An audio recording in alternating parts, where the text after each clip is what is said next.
It is now 6 o'clock on Tuesday, June 4th, and I will call this City of Lacey regular council meeting to order.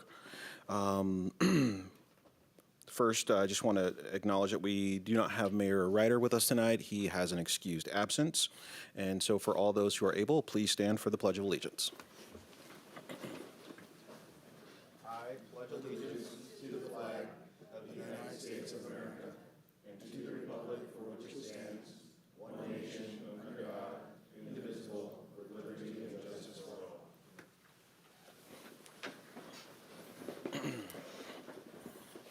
Next on our agenda is our land acknowledgement, and I will read that. We, the City of Lacey, are on the ancestral land of the tribal people of the Treaty of Medicine Creek, including the Nisqually Indian Tribe and Squaxin Island Tribe. We acknowledge and remember those tribal people not recognized today who were absorbed or relocated into other tribes for survival. We recognize the ancestors and their descendants who are still here. We recognize and respect the tribal people of the Treaty of Medicine Creek as the traditional stewards of this land since time immemorial, and their role today in taking care of these lands in perpetuity. We recognize and have the responsibility to call attention to the histories of dispossession, forced removal, and abridged treaty rights that allowed our nation, state, and city to develop as they have today. We recommend that the community members read the Medicine Creek Treaty of 1854.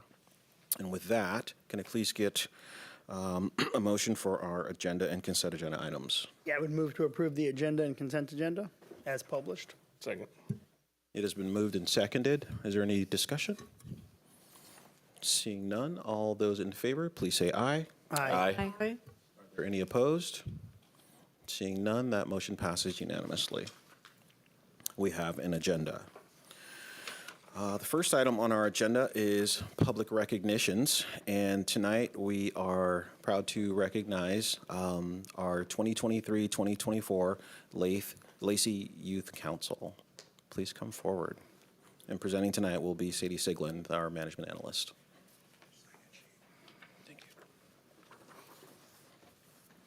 Good evening, Council. I am here tonight to present to you this year's 2023-2024 Lacey Youth Council. Tonight will be their last reports out to Council this year as they are getting ready to wrap up the school year. So I wanted to start with Sarah Town. She was our youth mayor this year. Sarah is our first Youth Council member who has served all 3 consecutive terms in a row. She worked this year to help the Youth Council get headshots taken so they could use those to use it on portfolios and for career advancement. And Sarah is graduating this year to go to Vassar to pursue a career in biomedical engineering. Sarah. There we go. Unable to join us tonight is senior Nathaniel Clay. Nathaniel served on the Lacey Youth Council for 2 years. This year, he led a parks project as representative on the Parks Culture and Recreation Board, where he helped facilitate a huge parks cleanup project, and has been a student on the Youth Council for 2 years. Nathaniel will be going to Pacific Lutheran Youth University to pursue a music teaching degree. Also unable to join us tonight is Rory Line. She is a Youth Council member who has served with us for 2 years. This year, she was able to work with the Lacey Police Department to get data which she used to achieve a scholarship, which will help her in her career at Southern Oregon University to pursue a career as a prosecutor. We also have this year Zuri, who served as our deputy mayor, taking a leadership role in his 2nd year on Youth Council and really advocating for students' health and needs at the school district, and was also able to participate this year in an interview with Thurston Talk for our Lacey Youth Council recruitment.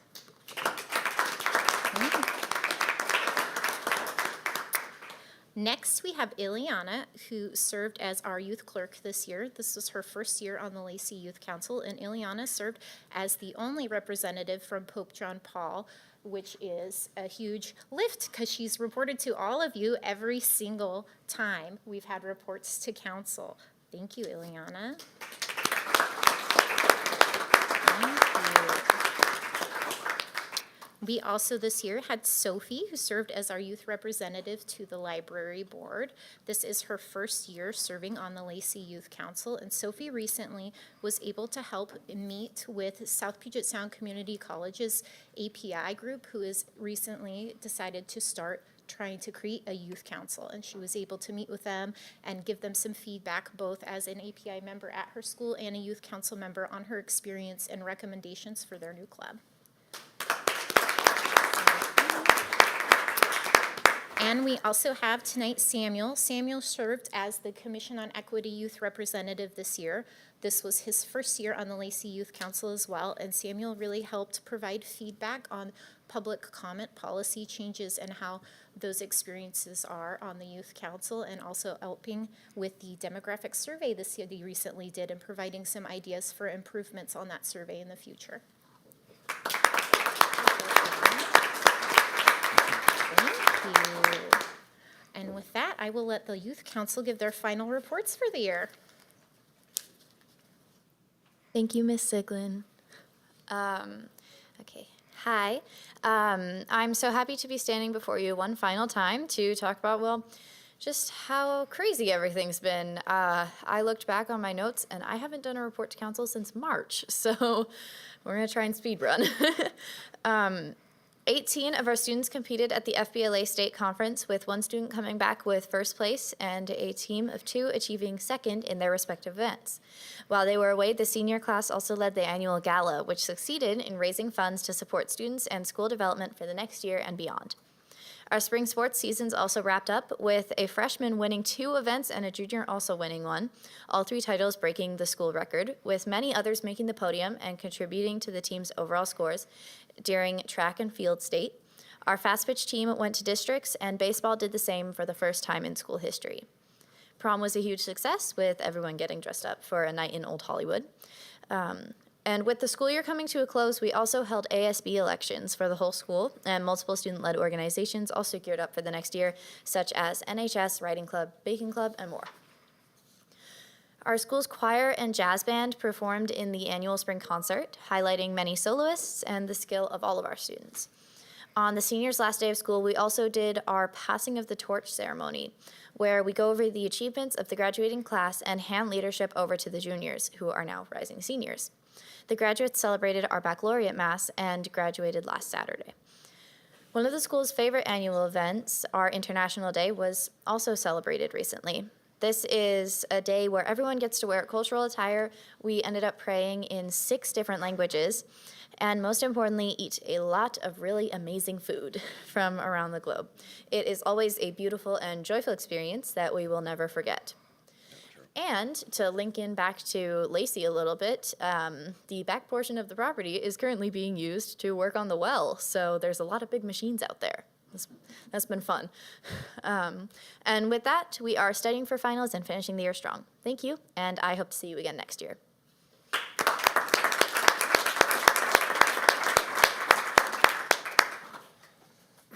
Good evening, everyone. I'm Zuri Ramirez, and I'm reporting on behalf of North Thurston High School tonight. I'm only reporting on one thing tonight, and that is, unfortunately, Rose Mendenhall, a school resource teacher, has passed away. North Thurston High School is providing counseling for students personally affected by her loss, and a time of sharing and reflection will be held in the school library for students, led by mental health counselor Miss Garrison. Thank you. Hi, I'm Sophia Allard. I'm going to be reporting for Timberline High School. Earlier this month, we had our senior prank, our senior skip day, and our cultural awareness assembly, where we had multiple cultures perform different dances and songs, including Cambodian, Caribbean, Samoan, and Korean. And then this Thursday, we will be having our seniors' last day, where they'll be doing their paper toss. And that's it.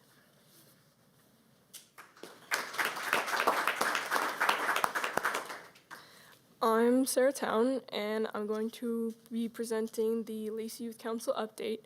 So just in recent weeks, we did the Lacey fun fair where we had a booth and a spinning wheel to attract as many people as we possibly could. We did have a lot of kids, but we did also receive quite a few responses on our board where we asked what people were concerned about in Lacey, as well as kind of what they wanted us to focus on as the Lacey Youth Council. And we got 51 responses, and the 4 main things that they wanted us to focus on were youth recreation, public safety, community well-being, and school-related events. And another update is we are still doing recruitment, and our application is open until June 30th. We currently have 12 applications, so if there's anyone that you know who's a sophomore or going to be a sophomore, junior, or senior next year, tell them to fill out the application and make a difference in their community.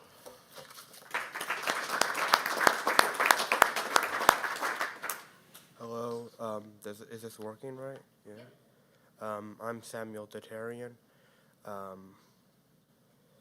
Things that happened in Timberline is a cultural awareness assembly, which everyone did dances from their native culture. Another thing that happened is yearbooks were given away the day after that, actually. The band concert and Wind Ensemble played their last concert one day after that, I think, too, or something. I don't know. That's strange. And something I really liked about being on the youth council is that I got to be able to see the political inner workings of the city. I think that's it. Okay. All right, Council, that is it until next September when we will have the 2024-2025 Youth Council coming. Would it be Councilmember. Go ahead. Just a quick question. So you said you have 12 applicants, I think is what I heard. Are any returning applicants? Anyone from this year? Yes, we do have some returning applicants from this year, as well as some new applicants, and some applicants from schools and homeschools, which we haven't had from before. So we've got a really great applicant pool already, with still 24 days to get some new applications. So very hopeful that we have a good group next year as well. Excellent, thank you. So, Councilmember Dunning. I was just going to say, I think you also need some recognition, Sadie, for leading this group, and really excited to see what next year brings, and an even bigger group and some returning people. So I know next year under you it'll be even bigger and better. Yeah, and so watching the evolution of the youth council has been a lot of fun for me. When from the time where Kelly Adams started, getting the setup done, to the handoff to Assistant City Manager Shannon Kelly Fong, and then to its highest level of today, which is where it's under your leadership. One thing I did want to say about all of these students is watching them grow has been a lot of fun. And watching them develop has been fun. And Councilmember Greenstein and I were talking just before this meeting about how, we wish we had done something like this, because, the experiencing that you're getting right now is, I would consider it to be invaluable. The public speaking that I've watched you guys do from the time you guys started doing this until now, leaps and bounds of growth in that area. The community engagement that you guys do is not just seen here in these chambers, but also throughout the city. So great job. And thank you so much for being that. I hope you encourage those that are coming up underneath you, the freshmen and the sophomores, to potentially get involved. And I'm so glad that you guys got to see the inner workings of the civics that happen, that make a city run. So I applaud you all, and thank you all very much. And would it be okay if we as a council got a picture with you guys? Yeah? Okay. One last photo. Guys can head on up there. Donna will tell you how she wants you to stand.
Okay, moving on in our agenda, our next item under public recognitions as well is the Washington State Association of Municipal Attorneys Ernest H. Campbell Award, and presenting tonight will be our city attorney, Dave Schneider.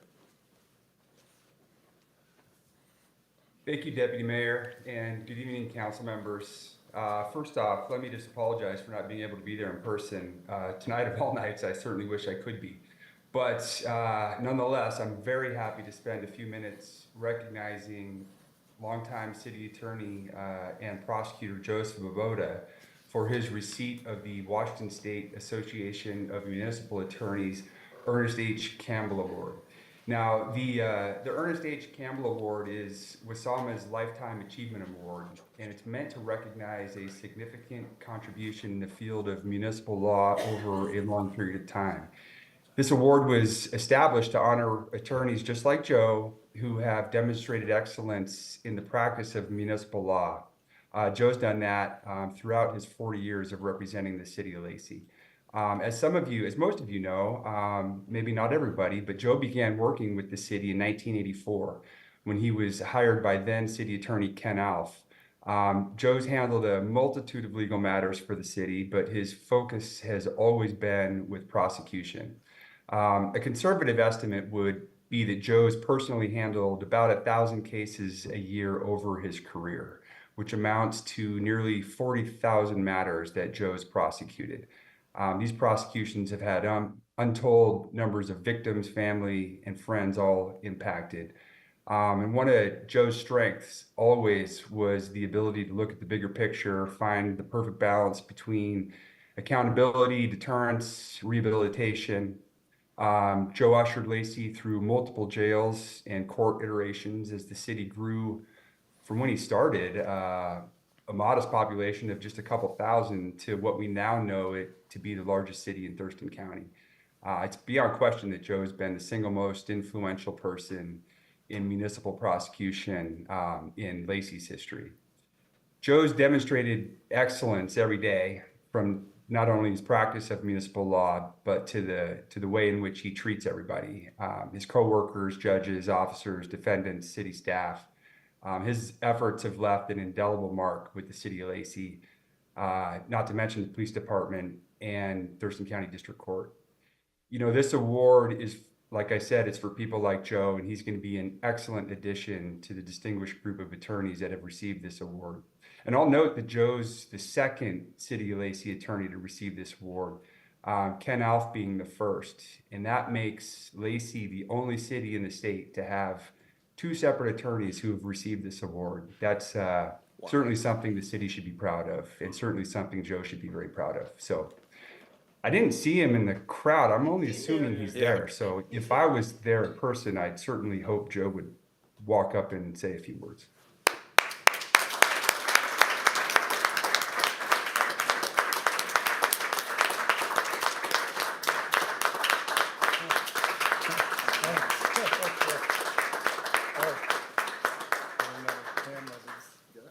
Yeah.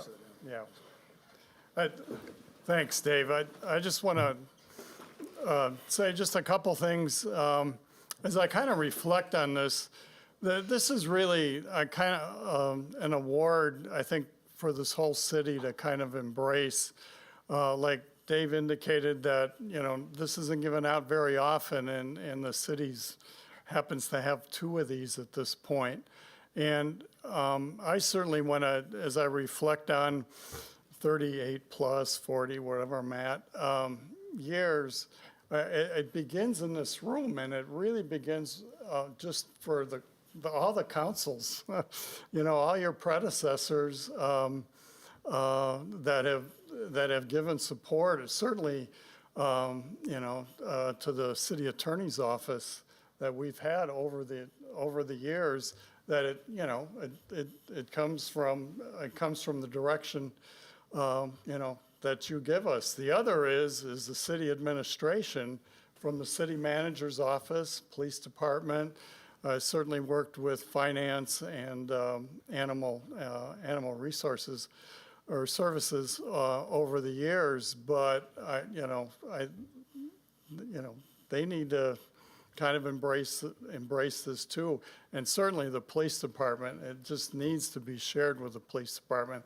You know, just for the number of chiefs, interim chiefs, and all the patrol officers and administrators in the police department. It's just been a joy to work with. And then lastly, I've certainly in the city attorney's office over all these years, it's just been a great supportive environment. I think we've really tried to just go day to day and just do excellent work every day. And it's certainly been a joy, and it's certainly Lacey is a wonderful place to work.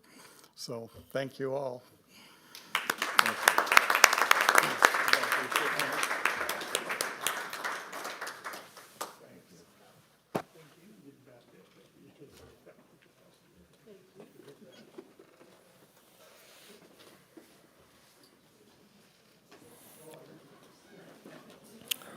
Wow. Well, what an incredible honor as a city to have this award here twice. I'd be interested to know if there's other cities, if they've had the award. I mean, obviously not twice, but who else has gotten it? What other cities have gotten it? We'll try not to dwell on that too long. Dave, we hope you're next, sir. Okay, well, certainly got a lot of work ahead of me, but yeah, that'd be great. Okay, so next item on our agenda, it looks like we have reached the public comment section of our agenda tonight, and we have two people signed up for here in the council chambers, but we also have one person signed up online, so we will do the online one first, and then we will move on to those people in the chambers. Is the online commenter ready to comment? Yes, I'm here. Can you hear me? We can hear you. Please state your name, the city that you live in, and please try to keep your comments to about 3 minutes. Okay, I'm Stephanie Newman, and I live in the city of Lacey. And I am just here to address what I addressed on May the 7th, is the lack of ADA compliance at the night market at the depot. I've had several email conversations, but nothing since my addressing this on May the 7th. And there haven't been any action items as far as I can see. There is only one disabled parking space, which is across the street with a pavement. I use a cane and a walker, and it is very unnavigatable to get into the food truck depot area due to the rock gravel ground that you have there. And I would like to see the action be taken that just a simple paved pathway so that I can enjoy without barriers per the ADA Title II policy law, that no matter if that is a temporary or not event, that the city is obliged to honor the ADA compliance. Thank you. Thank you for your comments, Mrs. Newman, and we will have a response out to you by the end of this week. Thank you very much. Next, we have two people here who wanted to comment. Is Nancy Bile? Am I saying your name right, Nancy? How do you? Beal? Is it Beal? Nancy Beal? Okay. Okay. Okay, then let us move on, and we have Althea Sims. Please come forward. Please state your name, the city you live in, and try to keep your comments to about 3 minutes. I'm Althea Sims. I live in the city of Lacey. This is my third time here. I'm tired of coming. You're probably tired of seeing me. Your contract that behind my house that caused rodents and just a whole lot of stress and turmoil for me. The city said they were going to pay me for what was paid out, and what they said in their original, they would pay for what I had paid out from the time their contract their work started until it ended, it started in 2022. It's supposed to have ended in May 2024, which it has not. Then they rescinded that. They took some of it away. Then they said they'd send Arkin out. I stayed home. Arkin didn't come. When they did come, it was not a technician, an office person who didn't even know how to do an inspection. He didn't know how to go into the crawl space. He couldn't go up into the attic because he said he didn't have a ladder. I gave him a ladder that was stored outside. He said it was dirty. So I told him I would clean it. After he dirtied up my house with his dirty shoes, then they said they were going to send Arkin again. I stayed home from work. Arkin didn't come, and they didn't call. Arkin finally called. They said they'd send me a copy of the report. I have yet to get that. The city has said that they would be transparent. They have not been transparent. Now, after I filed the tort claim, they sent it to their third-party administrator, which is Washington City's Insurance Authority. Washington City's Insurance Authority now tells me a contractor was doing it. The city knew, I'm positive they knew when I made the first complaint if the city was doing that work or a contractor was doing that work. So here it is, 2 years later, now you send it to a contractor, and I have to wait however long now for a contractor to make a decision. I know for a fact when a city, county, or state, because I was a tort claims investigator for the state of Washington for over 20 years, you know in the beginning when you have a project, whether your employees are doing it or a contractor is doing it. So why should I have to keep being put on hold like this? None of this is my fault, none of it. And then Bracy says that there was a problem with Rollins before the contract. Yeah, there was. And I was totally transparent about that when I wrote my first email, that when I bought the house, the inspection said that there was a problem. That's how I got Pure Core, and I had them under contract. But when your project started, it worsened. They were Rollins running everywhere. And when I first called the city and spoke to Kevin Cools, he had nothing to say, but he was going to send out Arkin. If the city had done what they were supposed to do in the beginning, I would not be standing here. You're not going to tell me that the city didn't know that. And everybody I've talked to, oh, well, we didn't know. I don't know how you can run a business and have a contractor and have business and doing work and not have huddles. You know, I worked as a tort claims investigator. I had people working for me. We had weekly meetings. We knew what was going on. And I'm sure no one sitting on this council would want to be treated like I've been treated. I've waited over 2 years. And you're just not transparent. I've lived in Lacey and Thurston County since my son was, 10 or 11. He's now 40. I lived in Lacey for over 25 years. I don't appreciate how I've been treated, and I don't like the fact that I have to keep running back over here. Okay. Thank you for your comments tonight, Ms. Sims. We'll get a response out to her as soon as we possibly can. Okay, next on our agenda is under proclamations. And we have our Juneteenth proclamations, and we will start with Councilmember Dunning. City of Lacey official proclamation. Whereas our great country is made up of people from every nation on earth, who are declared equal not only in freedom, but also in justice, both of which are essential for a healthy society.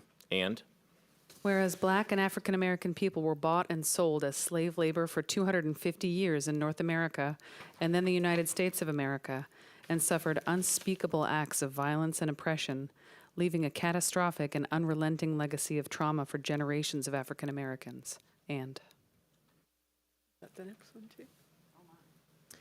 whereas President Abraham Lincoln issued the Emancipation Proclamation on January 1st, 1863, declaring the enslaved people in the Confederate territories to be free and paving the way for the 13th Amendment to the U.S. Constitution, abolishing slavery in our nation.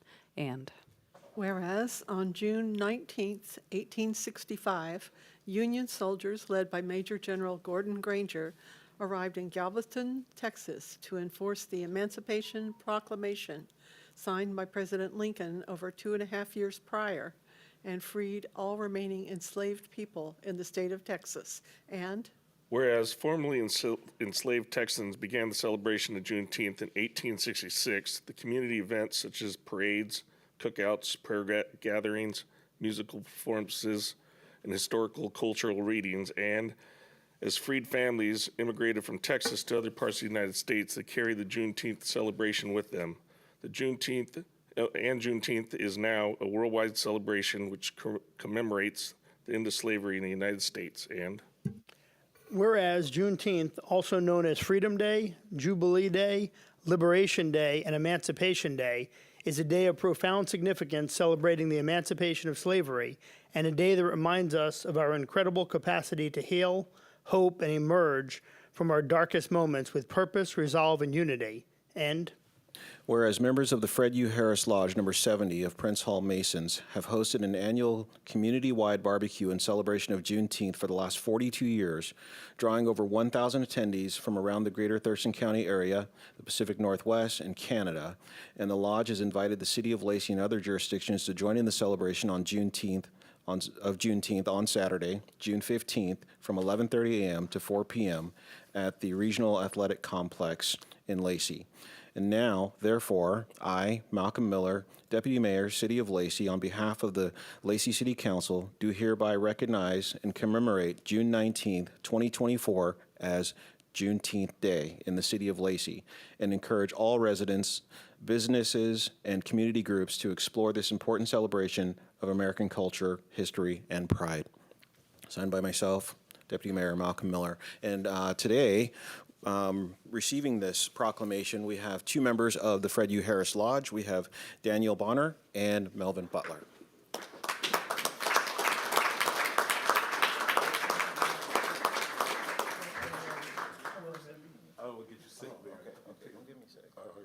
So would you guys care to say a couple words? Sure. I know what I've been doing the last 3 years. So he's the new guy. He's a busy man, that's why he's sick. He's around a lot of people. I am too, not in the same capacity, but I enjoy people and I enjoy being around them. Deputy Mayor, City Council members, thank you very kindly for this proclamation. It means a lot to me and my lodge, Fred U. Harris, number 70. Another representative, again, Melvin Butler. My name is Daniel Bonner, and this is a historic moment in our country's history.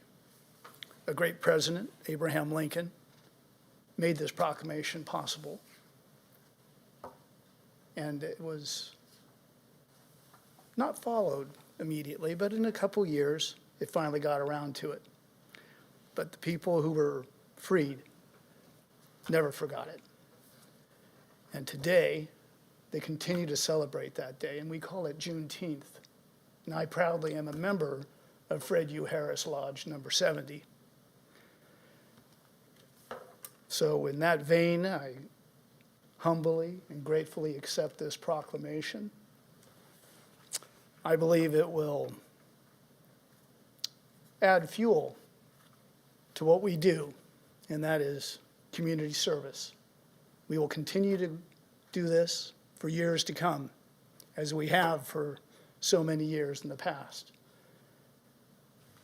And with that, I want to thank the City of Lacey and the City of Tumwater for co-sponsoring what will be 2 Saturdays from now, the 15th of June, probably the largest Juneteenth celebration in the state of Washington. And I say that modestly because with numbers from last year of over 1,200 people attending, eating for free, being entertained by professional singers, given some history. It's a pivotal moment, and I would like to extend that invitation to all of you here in this room and watching this. come out at 11:30 a.m., eat some food, listen to some history, some great speakers from within our own community and from around the state. It will be quite a fun day, and it's welcome and open to everybody because everybody deserves to be a part of it. It's not exclusion. It's not anything but reality of inclusion, and that is a great thing. And with that, I thank you.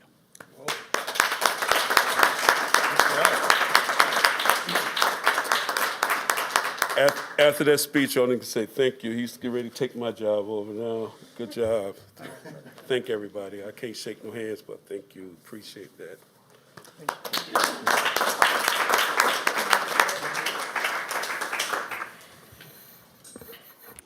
Okay.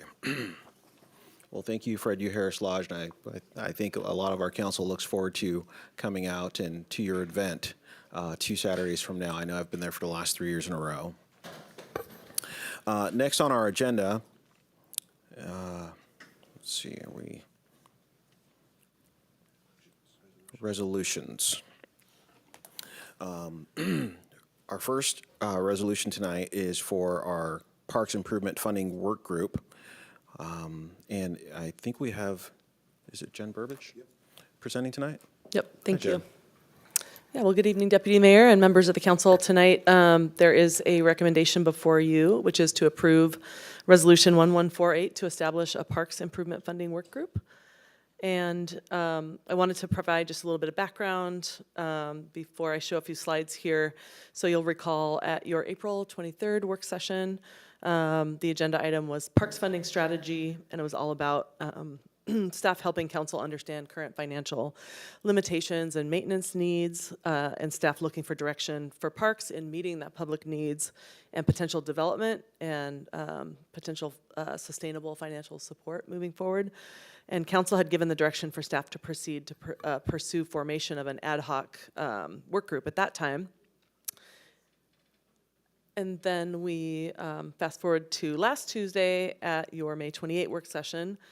The city manager had brought some questions and information to ask about preferences about this work group and to get your input regarding, specific purpose of the group, the things you see on the screen here, what the work group would be made up of, the qualifications and experience required, and then the selection process and the timeline. Yeah. So just for the benefit of the public and just a reminder to council on what was discussed at your last work session, I'll share a few slides that will look familiar to you. The work group purpose is to review parks expansion, or the proposed purpose, and this is articulated in the proposed resolution in your packet, to review park expansion and replacement projects as identified in the 6-year Parks Capital Improvement Program, analyze available funding options, and recommend to the City Council funding sources to implement a prioritized list of parks capital projects. As the PCIP identifies some pretty hefty lifts as far as projects and the maintenance and operation to support those projects. And the goal would be to recommend, of that work group, to recommend a funding package identifying sources and applicable amounts based on review and consideration of funding sources, which some of them are listed there on the screen. And then the meeting, the work group, during their meetings, the meetings would consist of orientation, talk about roles and the purpose, information on the park system, the Lacey Parks Culture and Recreation Comprehensive Plan, and community engagement results. There was quite a bit of community engagement that took place between 2021 and 2023 to advise the comprehensive plan update, to discuss the current financial conditions of the park's operations, maintenance, and capital program, review the 6-year Parks Capital Improvement Program, tour the parks and facilities and properties, research and analyze potential funding sources, and then develop that recommendation. We talked about the structure being a minimum of 7 voting members with a maximum of 13 members on the committee, and the that difference between the 7 members and the 13 would be ex officio members, and The ex officio members would be non-voting members, but could include some of those groups there, youth council representation, parks board representation, really any of the boards. They just can't legally be on two committees appointed by the council. So that, information would go out to really all of the city's advisory boards. And then other stakeholders. And so prospective members would be users of parks, facilities, and programs.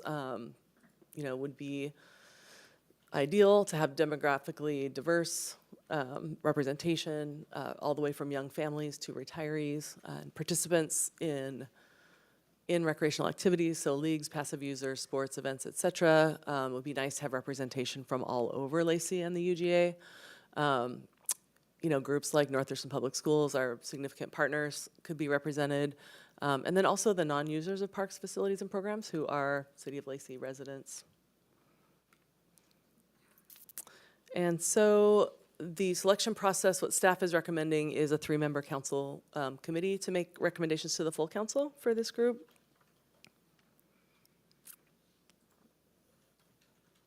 And the intended timeline, so this is updated since last week.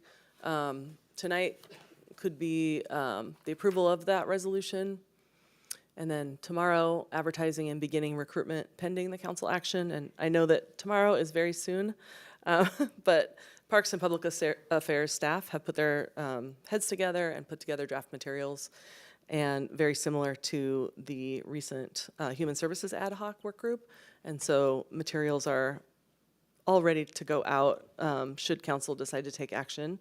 And so, website would be rolled out, press release, application, and other advertising materials. Staff have put together communication strategy, et cetera. So going on with the timeline is the applications could be due July 7th, with that week of July 8th through 12th, the first review of the applications. If there's a strong pool that is not received, then you all could extend the submittal deadline, because we definitely want to have, a strong representation. And then that next week, July 15th through 19th, holding the interviews if determined necessary. We could bring back committee recommendations to council at the August 6th council meeting, and then proceed with the work group meetings, 12 weeks, approximately 8 meetings, August through November, and then having that work group make recommendations to the council by the end of this year. And with that, I'd be happy to answer any questions you might have. Nick? When you went through the representatives, I think you checked every box except for it. I might have missed, but I wanted to see military on there. You got North Thurston, you got youth, you had active park users, maybe small businesses, and maybe limit it if we go outside the city limits, maybe just the 2 UGA members. Thank you for your recommendation, Councilmember. And with that, I think we are ready to resolve this tonight. I'm sorry, go ahead. I would be going to put a motion on the floor. So I'd move to approve Resolution 1148 to establish a Parks Improvement Funding Work Group. Second. So it has been moved and seconded. Is there some discussion from the council? No? Okay. Well, I like this process. Oftentimes, when we get into things like this, it sometimes can become, what you want for someone versus what they want for themselves. And so in this case, we are reaching out to the city to say, what do you want for yourselves? We will not want to dictate to you what we think should be in these parks. We have some ideas about that already, but we want to know from our residents and from the people who do work in the city for this city, what would you like to see as we move forward in our parks system? We have fantastic parks. I believe we have 29 parks. There's 26 that are developed and open to the public. 26. 35 park properties. 35 park properties. So there is room to grow in these park properties, and here comes the question: what would you like to see them grow into? And so that is why this work group is being put together. And the numbers at first were a little scary. I remember that 60 million is not easy to find, but with what we might be able to do, this could work really well in our near and far future. But it'd be really fantastic to see what the residents would like to have added to our current park system. So it has been moved and seconded. And if there's no further discussion from the council, one right here. I'll just add one thing. So the purpose of this group that we're establishing, this work group, is actually to help determine how to pay for the parks, the overall parks plan. So that's really the primary purpose of this, is for them to look at all of the different funding options to help us make that decision in how to fund the park process and what we can and can't fund. Yeah. So. And I didn't want to jump too far into that, but Councilmember Vasquez. And just to add to that, because it's such an important decision, we don't want to make it by ourselves. So we are looking for a lot of community input, and that's why we're putting together this committee. And with that, it has been moved and seconded to approve Resolution 1148 to establish a Parks Improvement Funding Work Group. All those in favor, please say aye. Aye. Are there any opposed? Okay, seeing none, that motion passes unanimously, and we will establish a funding, or I won't say a funding, a Parks Work Group to assess funding and other items. And so since we have passed that motion, we will be able to do action 2 tonight, which is to appoint members for that committee. We have had some internal discussion about this, and I would move that we would appoint council members Dunning, council member Vasquez, and council member Greenstein to head up this group. Can I get a second? Second. So it has been seconded. So is there any discussion on that item? No? Okay. Good team. Good team. So it has been moved and seconded. All those in favor, please say aye. Aye. Are there any opposed? Seeing none, that motion passes unanimously. And so welcome to the group, council members. I'm sure you'll do great work, and thank you for being a part of it. Thank you.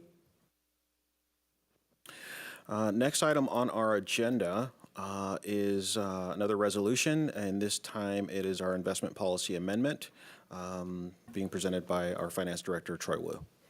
Great. Thank you, Deputy Mayor Miller. Good evening, Council. As Deputy Mayor said, you do have a resolution under consideration tonight that will amend our investment policy. This really amounts to a typo within the policy that we found.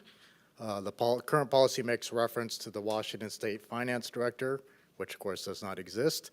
So we would suggest we change that to Washington State Treasurer. You can find that on page 5 of 15 in the red line version. But the staff recommendation is to adopt the resolution that will fix this error. Be happy to answer any questions you might have. I would move to adopt Resolution 1149, amending the city's investment policy. Second.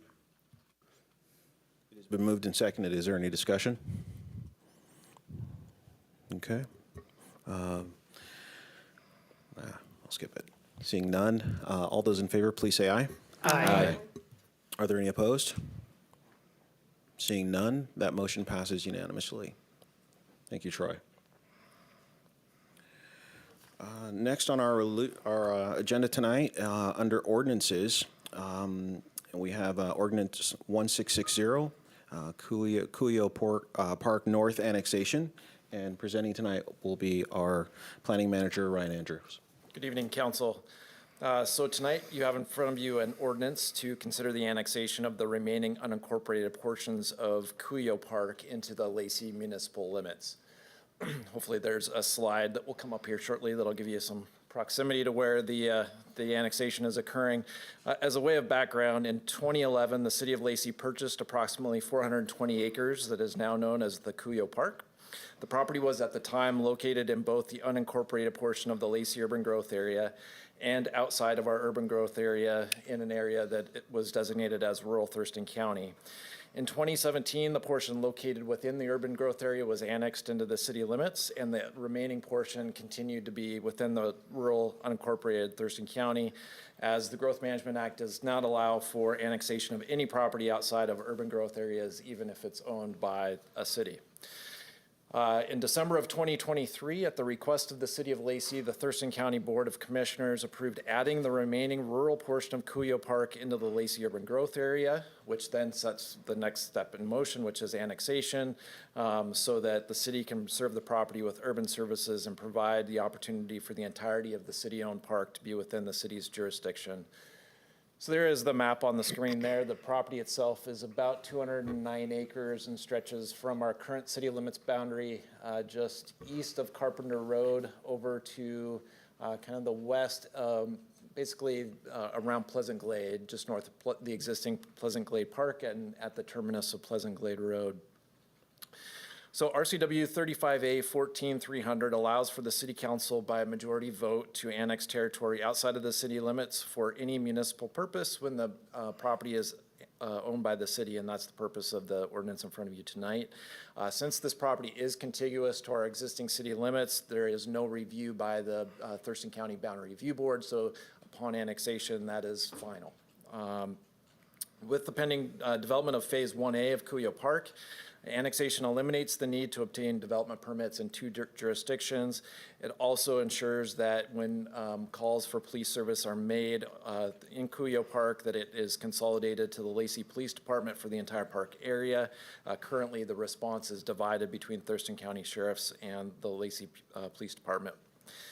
The annexation of approved would only apply to those parcels owned by the City of Lacey. The annexation of the remaining 7 parcels, which you can see kind of surround the property there, would become islands upon approval of this annexation, which will be addressed in a pending island annexation interlocal agreement with Thurston County.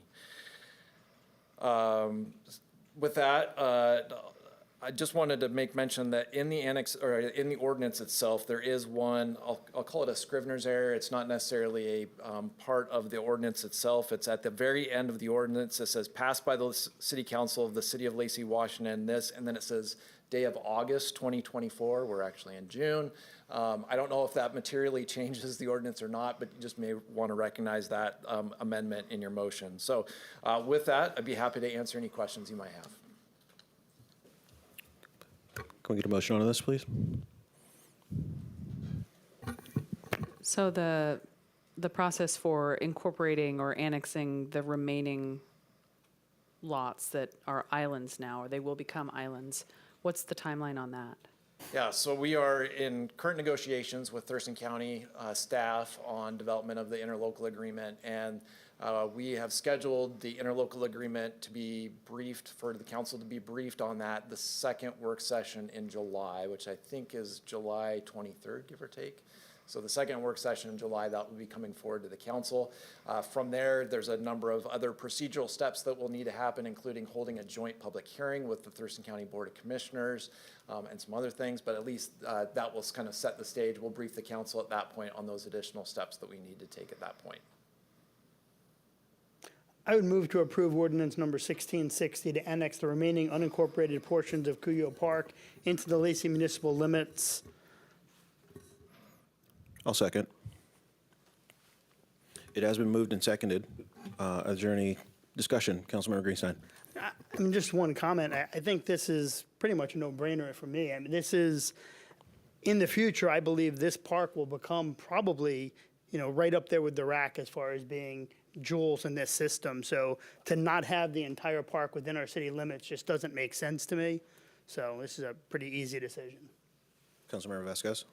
I was just going to ask if we needed to specifically call out the amendment on the date, or if we can just state it when we vote on the amendment. Oh, it looks like Dave has some information for us. Attorney Hare to weigh in. Do it. That's a Scrivener's error. The ordinance itself authorizes corrections, which that would qualify as. So there's no need to make any specific change to your motion.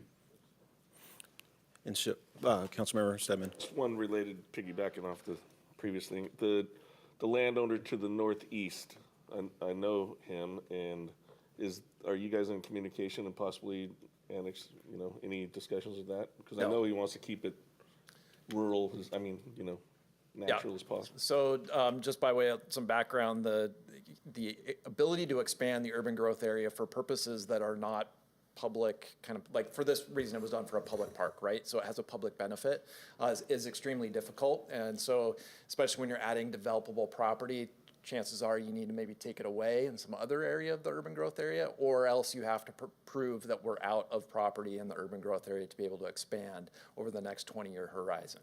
So there's some high bars that are set to be able to expand the urban growth area, and that again is a function of the Thurston County Board of Commissioners, not necessarily this council. So, at this point, we're not in discussions there, and if it was to be added at this point, be pretty unlikely.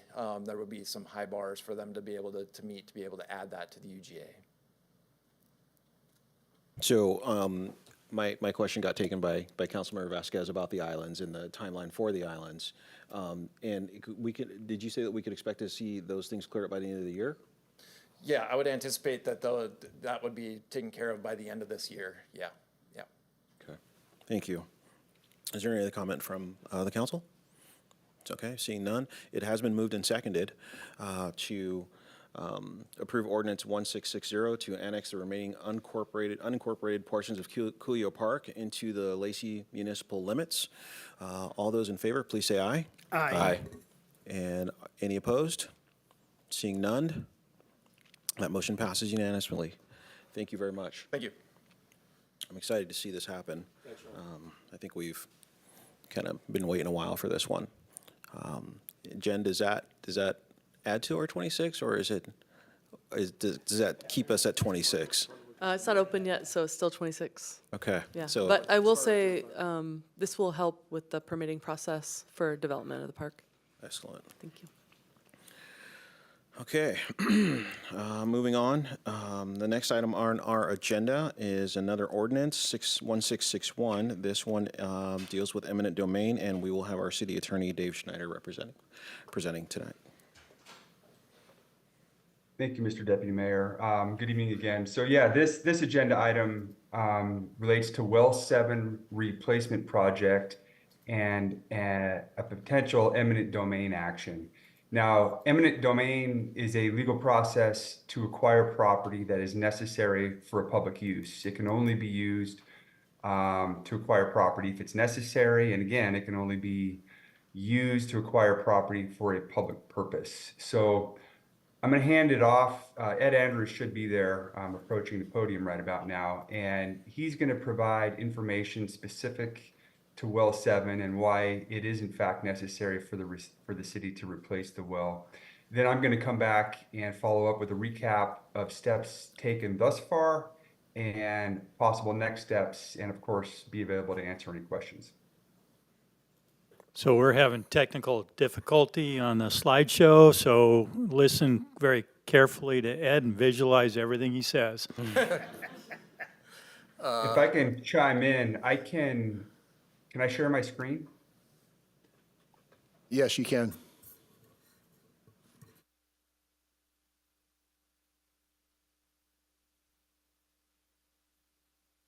Well, I think I can.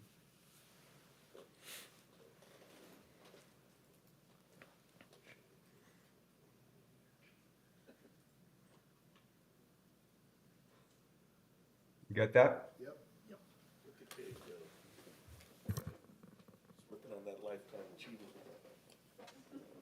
All right. Dave, are you able to go full screen? I ought to be able to do that.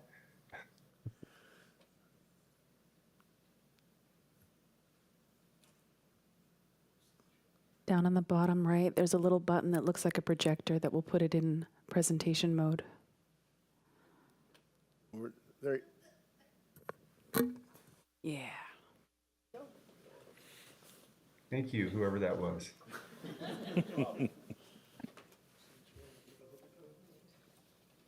So I won't need this. You'll just need to say next slide. Thank you, Dave. Next slide, please. So, Deputy Mayor, Thank you for having me here and explain all of this. I think you guys have heard this before from me. I'm Ed Andrews. I work in the Lacey Operations Water Division. Here to talk about Well 7 property. The Well 7 property is located off of Pacific Avenue, just off of Bowker Street. Been there a long, long time. This slide, the little blue square that you see there in the middle of the screen is the well house. And something unusual was done many, many, many years ago that when the property was split off, we only retained that little blue square. So the property that Well 7 sits on is only about as big as the well house. So if I step out the door of the well house, I'm on somebody else's property. It's a strange situation. Next slide.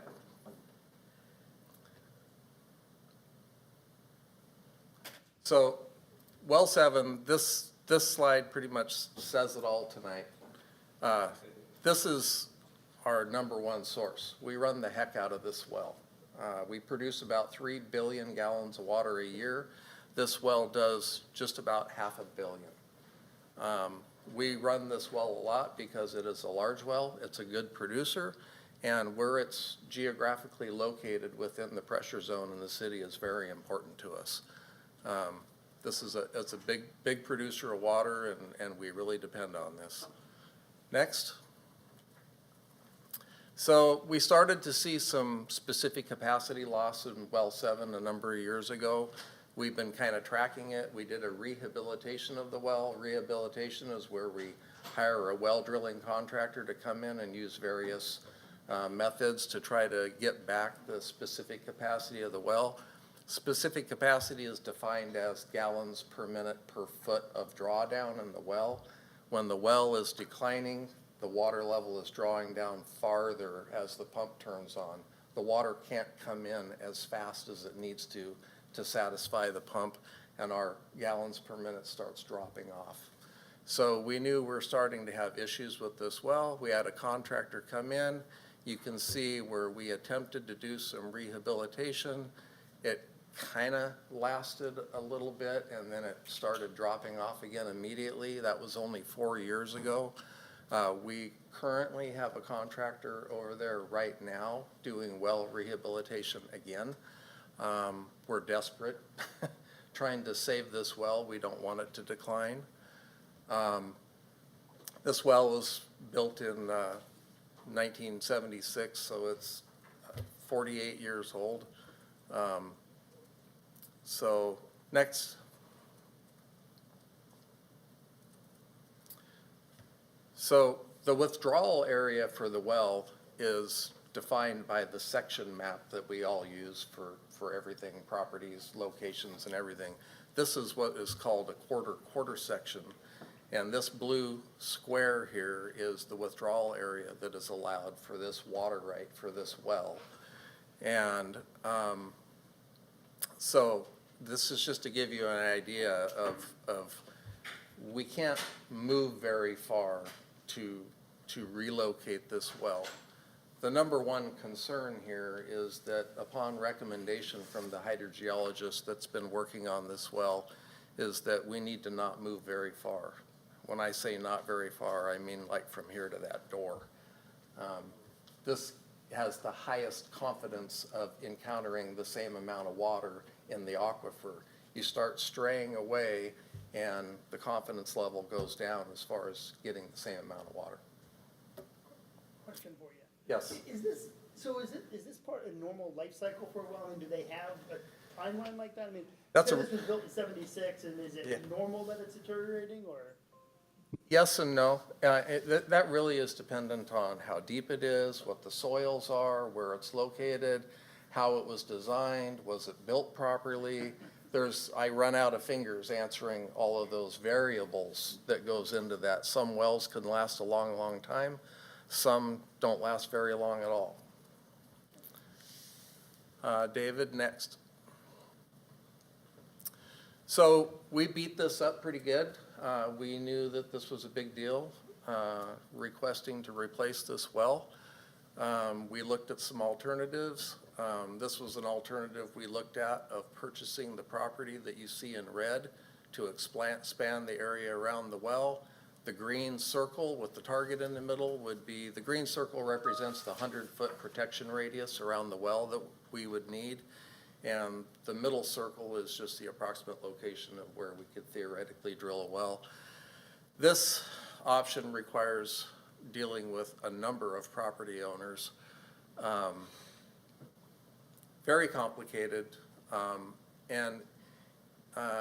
So there is a high confidence in encountering the same amount of water because of the location, the proximity of it to the current well. And it resolves a lack of ownership of property around the well. We would try to purchase this red property around the well. But the negatives are dealing with all the property owners. The blue square that you see up above, that building there is the treatment facility. This well pumps over to that treatment facility and the water gets treated and then it goes out into the system. Drilling a new well, we're not utilizing the entire water right at this well. We are currently pumping about 1,600 gallons a minute. We have the right to pump 2,150 gallons a minute. So there's a substantial amount of water there that we need. If we do that, that blue square up there, that building, we have to make that building bigger and we have to be able to treat more water. This alternative doesn't lend very well to expanding that building. It's kind of the wrong direction. And then the access between the two sites becomes difficult. Go ahead, David, that's fine. Alternative 2 we looked at was drilling the well, a new well on city property that we already own. The middle of that green circle there is the roof of the museum. So we would drill a well right, that building would have to go somewhere. This one here, we already own the land. We would still have to negotiate with adjacent property owners for the well protection radius area on their property. Some of those properties are on septic. They are not yet on city sewer. That's an issue with the well protection radius. Low confidence from our hydrogeologist as far as encountering the same amount of water. The museum building, which I already pointed out. The treatment plant would be more difficult to expand in the direction shown on the screen there, the little pink box. The way the filters are lined out in the building and the electrical, everything in that building, trying to expand the building that direction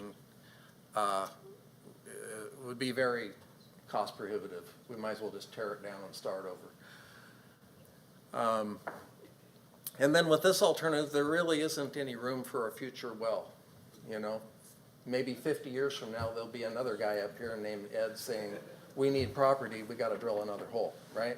This is going to be forever. Lacey's going to be here forever. We're going to need the water forever. Next.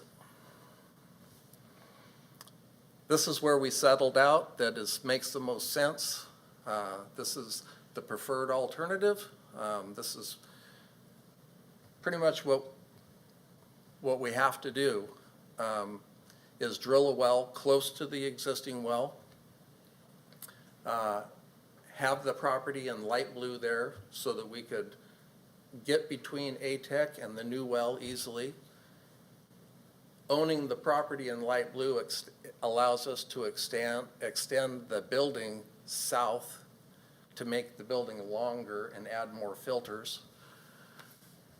High likelihood of encountering the same amount of water, expanding the building, easy access, room for future improvements. If we need another well in the future, there's room there to drill another well. Fewer parties to coordinate with. It's only 2 property owners to coordinate with. And the majority of the sanitary setbacks, those circles around the well, would be within property that we own. So a lot easier to mitigate that. A negative, dealing with 2 property owners. Next, David.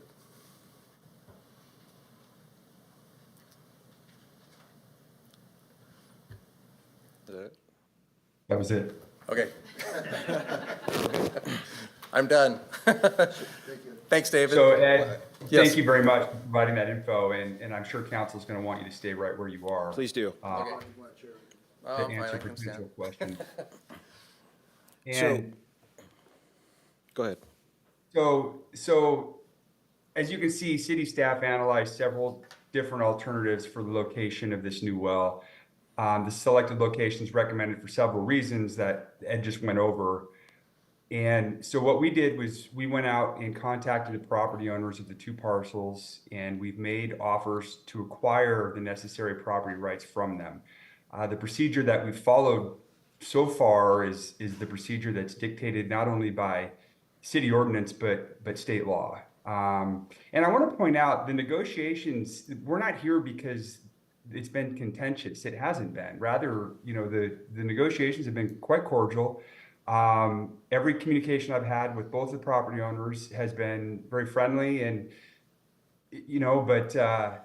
and we're going to continue to communicate with the property owners in an effort to reach a mutual agreement. And I've communicated with them as recently as today. So we're not stopping that. However, time to acquire these parcels is running short, and therefore, in our view, it's necessary to move forward and prepare for a possible condemnation action. And to that end, the property owners have been provided the required 15-day notice of today's meeting. We've also published a similar notice in the Olympian. And court action is certainly not the most desirable method. I get that, of acquiring property rights for public works or any city project, rather. It's always preferable to acquire the necessary property rights pursuant to just simple mutual agreement with the property owner. However, eminent domain is the procedure authorized by state law, and ultimately it would result in an independent decision by a judge as to the value to be paid, the just compensation, as it were, to be paid for the property. So we're here today recommending that council adopt Ordinance 1661. That ordinance would authorize the city attorney's office to proceed with filing an action in eminent domain. That ordinance would declare that the property is necessary and it would be put forth for a public use.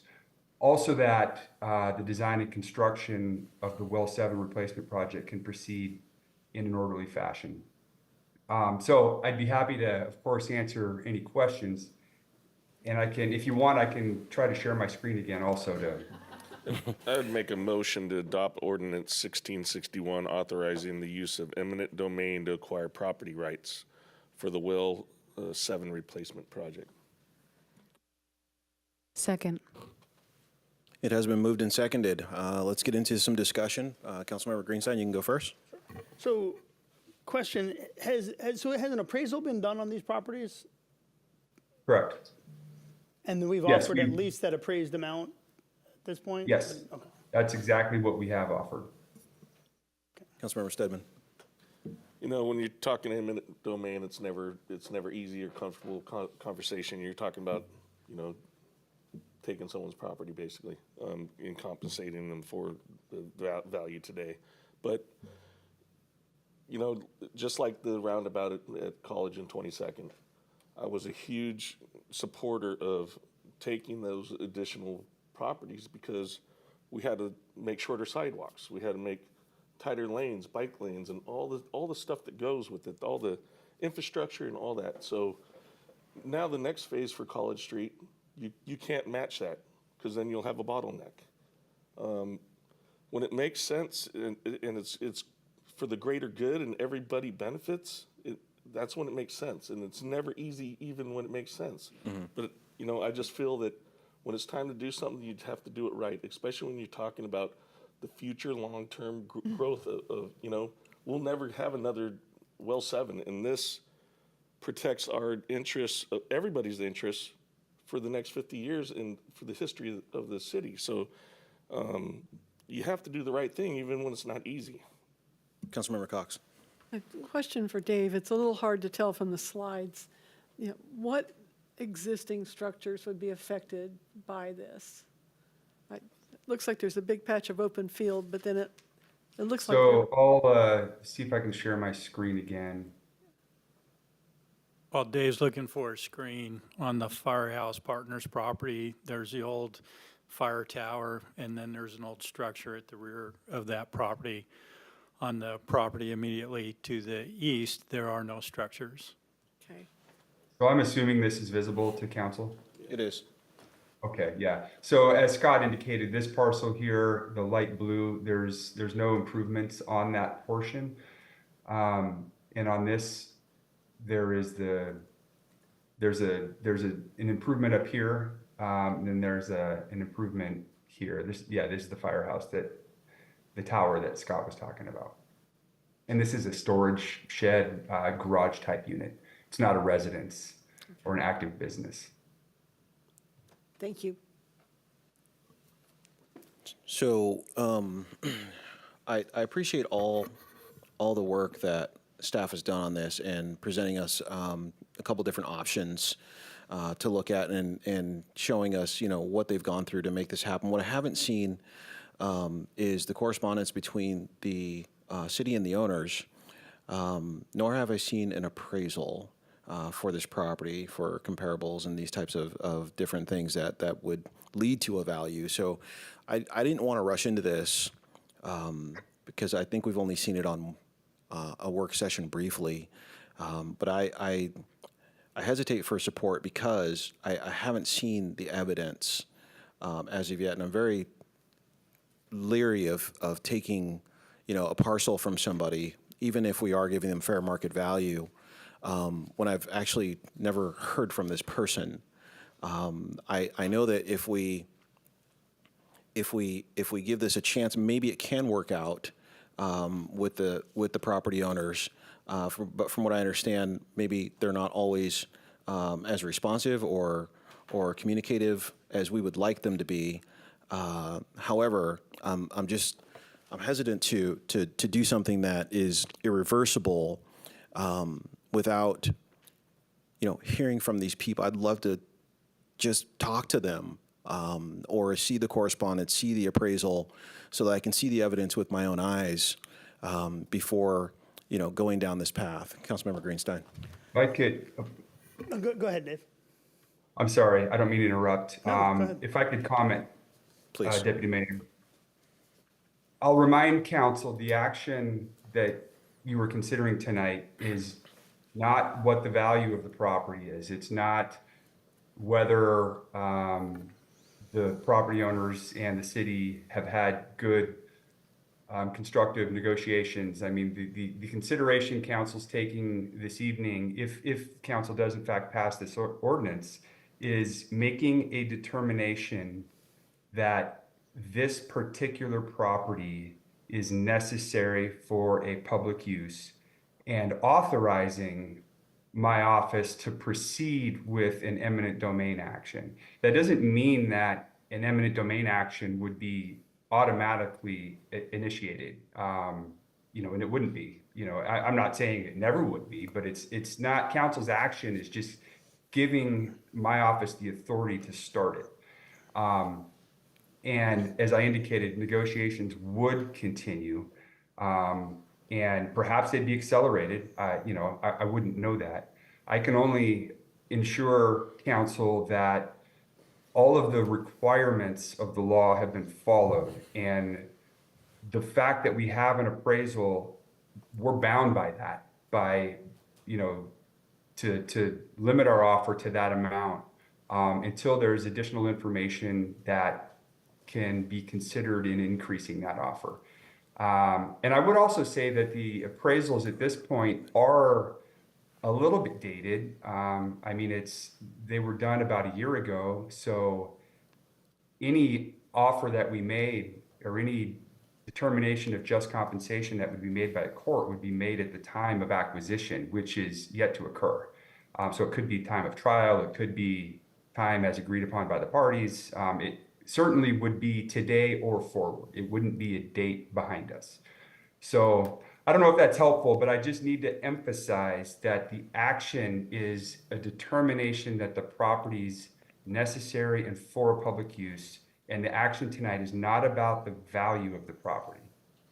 Councilmember Vasquez. And I think when we spoke about this in a work session, we talked about this, but I asked the question, how often has Lacey used this tool? And I believe the answer was either never or maybe once. So this is not something that we do very often, right? It's been used once as since 2012 when I became city attorney. It has been used previously for other projects, but I wasn't involved. It's, but once in, 12 years, this being the second time. And then before that, I think maybe a handful. I wouldn't know an exact number. Dave, that one in 2012, though, didn't actually go to the point of going to court, though. You did wind up having an agreed settlement, correct? It did. We filed the action and we obtained, we filed the action and it was started. And but you're right, Councilmember Greenstein, that matter quickly resolved. It never went to trial. Everything in court was stipulated and agreed upon, and then the parties finally agreed on a number and submitted that. And, so there was only one time I think the judge was ever involved, and that was for an ex parte hearing, signing some agreed documents. Councilmember Stedman. Time is paramount here. I think we all need to trust in the process and that it's going to work, and that, but if it does go to that and they're compensated by fair market value, the market has never been higher. But I don't think it'll go to that. I think, just trust in the process. It's just part of the process. You want to go ahead? Sure. So this is a difficult one for me. In fact, I think probably one of the most difficult things we as a council do, because taking someone's property, even though obviously we're going to pay fair market value for that property, but taking someone's property that they don't necessarily want to sell is a huge undertaking that I think we should give very, very serious thought to. And this is a pretty clear case that this is for the public use. I mean, we have a serious need. It's the most important water right we have in the city. So I understand that, but I would just like to, and I know you'll do this, Dave, but I want to make sure that we exhaust all possible discussions, remedies, everything before we would ever go to the point of taking this actual action. Even if we were to approve it, would it come back before us in any way before there was actually court proceedings on this? Not necessarily. Well, I'll defer to council on that. I mean, I'm not going to do something council tells me not to, but the action tonight would certainly authorize my office to initiate it. And as far as necessary goes, yes, that's certainly something that we've had a lot of discussions on. There's lots of case law on that, and that's a legal determination. So it would be improper for me to tell council that, yes, absolutely, this is necessary. But what I can say is based on the facts at hand, what you indicate, what council heard from Ed, the status of the case law, I'm highly confident that this would be found to be a necessary public use. Councilmember Dunning.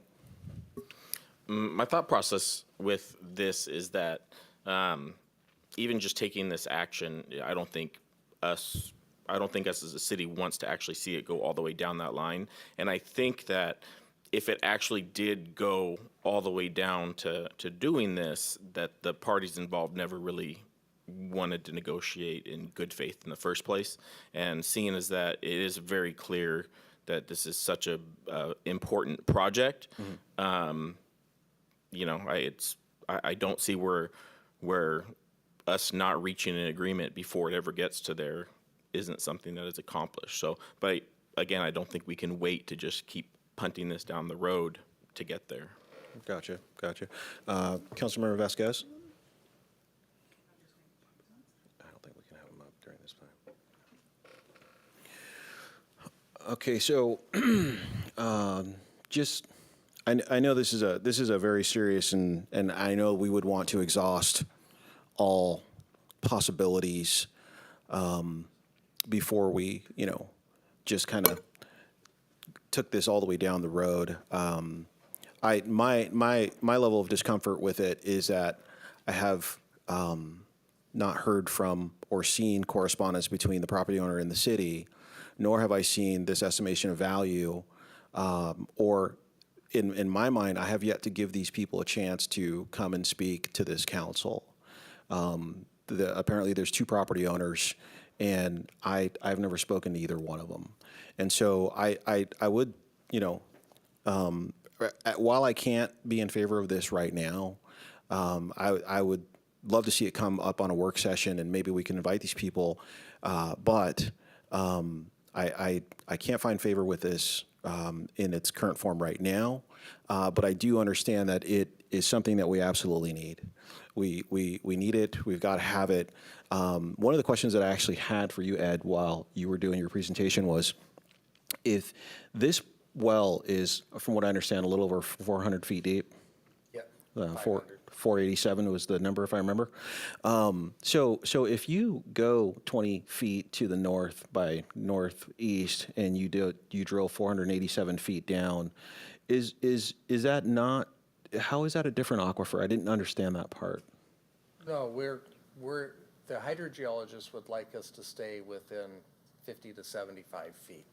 He'd like us to stay within that radius around the well. Okay. If we go beyond that, the confidence level kind of goes down. It kind of turns into a big exploratory project. You could spend $1 million or so drilling holes all over the place. You may find water. You will find water. You may not find the same volume of water. Okay. Brandon, you thought you were getting out of this.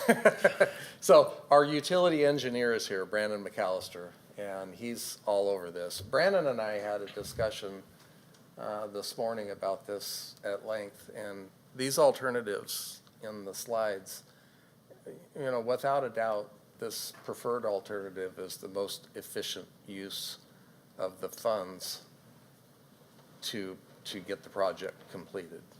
Going beyond to a different area, it would become horribly expensive. Please go ahead. Two relevant questions. So how much has it dropped off from its peak, its normal capacity, like 4 years ago, right? Well, we dropped off about 200 gallons per minute. And what would happen if we dropped off 200 more gallons? Well, for most of the year, we're okay.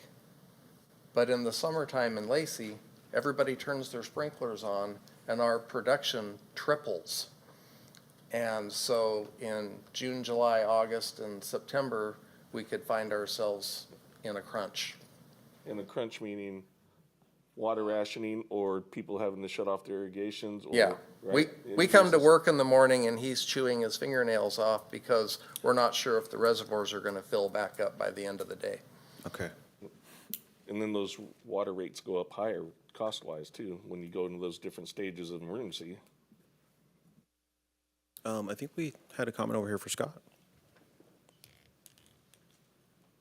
I'm not sure how to say it, so I'll just say it. I've been involved with Public Works for 45 years, 35 of that on the public side, and I've never seen council engage with a property owner in property negotiations. And this is not a federal acquisition, but if it were, that would cross some boundaries. So understand, there's more to this process, but this is what Dave is trained and certified to do. This is what many of us are involved with. We opened these, conversations 2 years ago. And so even though I appreciate your curiosity and we want to make you fully informed, the act of inviting property owners to come to council and somewhat engage in a dialogue with the elected officials, I think warrants some consideration. Thank you. Is there any other comments from council or city attorney's office or Councilmember Cox? Okay, three things. One, I'm interested in your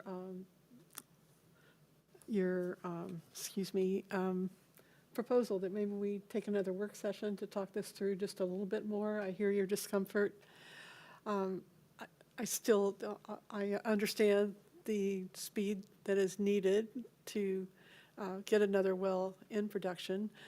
Question in my mind is, if we started tomorrow, how soon could a well be? I mean, it's not going to be for this summer, is it? It actually takes, I would say, if we were in a hurry and everything went right, Yeah. I'll defer to Scott, 3 to 5 years. Oh, at least. Yeah, I mean, there's multiple considerations when it comes to a new well. Right. Okay. But yeah, I mean, hydrogeo needs to be involved, test well drilled, determinations, design made. Okay. So would have. But we started this process 2 years ago. We've, built in some flow time, and that flow time has been utilized and consumed. And it's not, with our schedules, it's not just about this well. We're rehabilitating multiple wells. We have multiple water projects going on. We're trying to balance that with peak season use.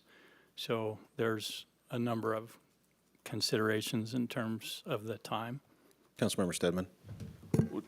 That is 3 to 5 years is even more reason to be, not to hurry the process or nothing, but I mean, if we start going through emergency phases, right, then trees are going to be effective. We all love trees, right? We want our trees in our properties to be watered.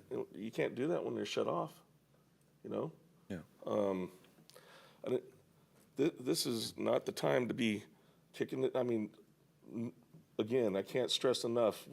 If it comes to this, it's bad. We're taking somebody's property, but the overall good and the overall community's needs are important too. Again, trees, for example, aren't going to get watered and they're going to die, and that's not going to be good. It's not a good situation one way or the other, but the best one is the long-term thing that benefits everybody. Yeah. And it's not an easy decision. We're not elected to make easy decisions.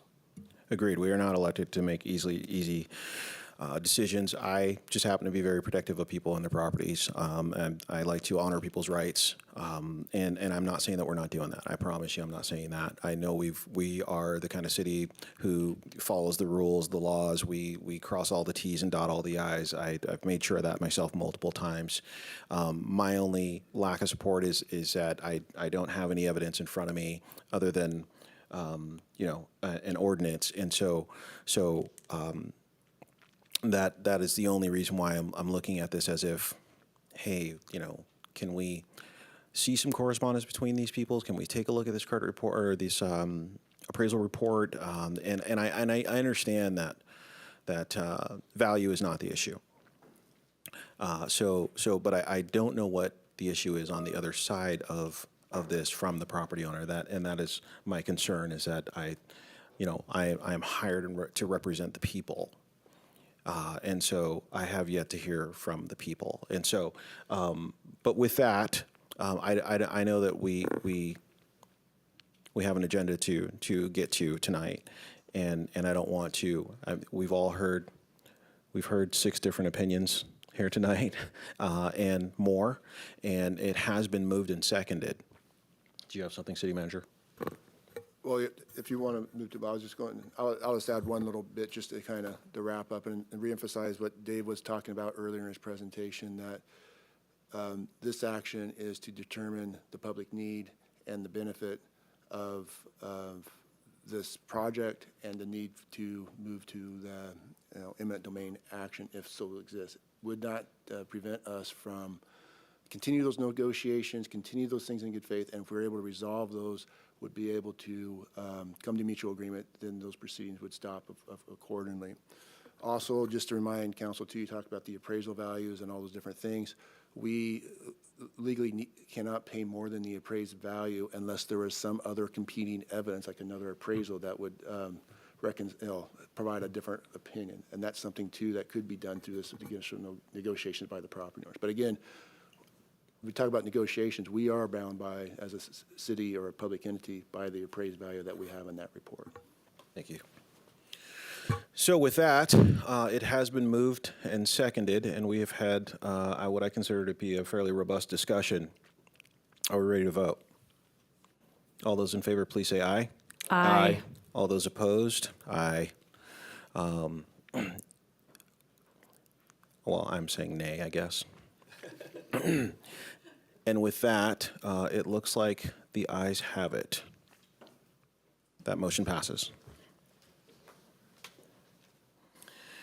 Okay, next on our agenda is the mayor's report. The mayor is excused absence, so we will move to, we do have one appointments for our Human Services Ad Hoc Work Group. And this work group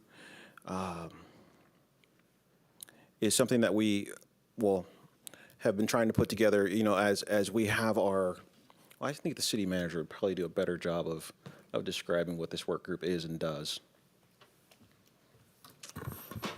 Thank you, Deputy Mayor. The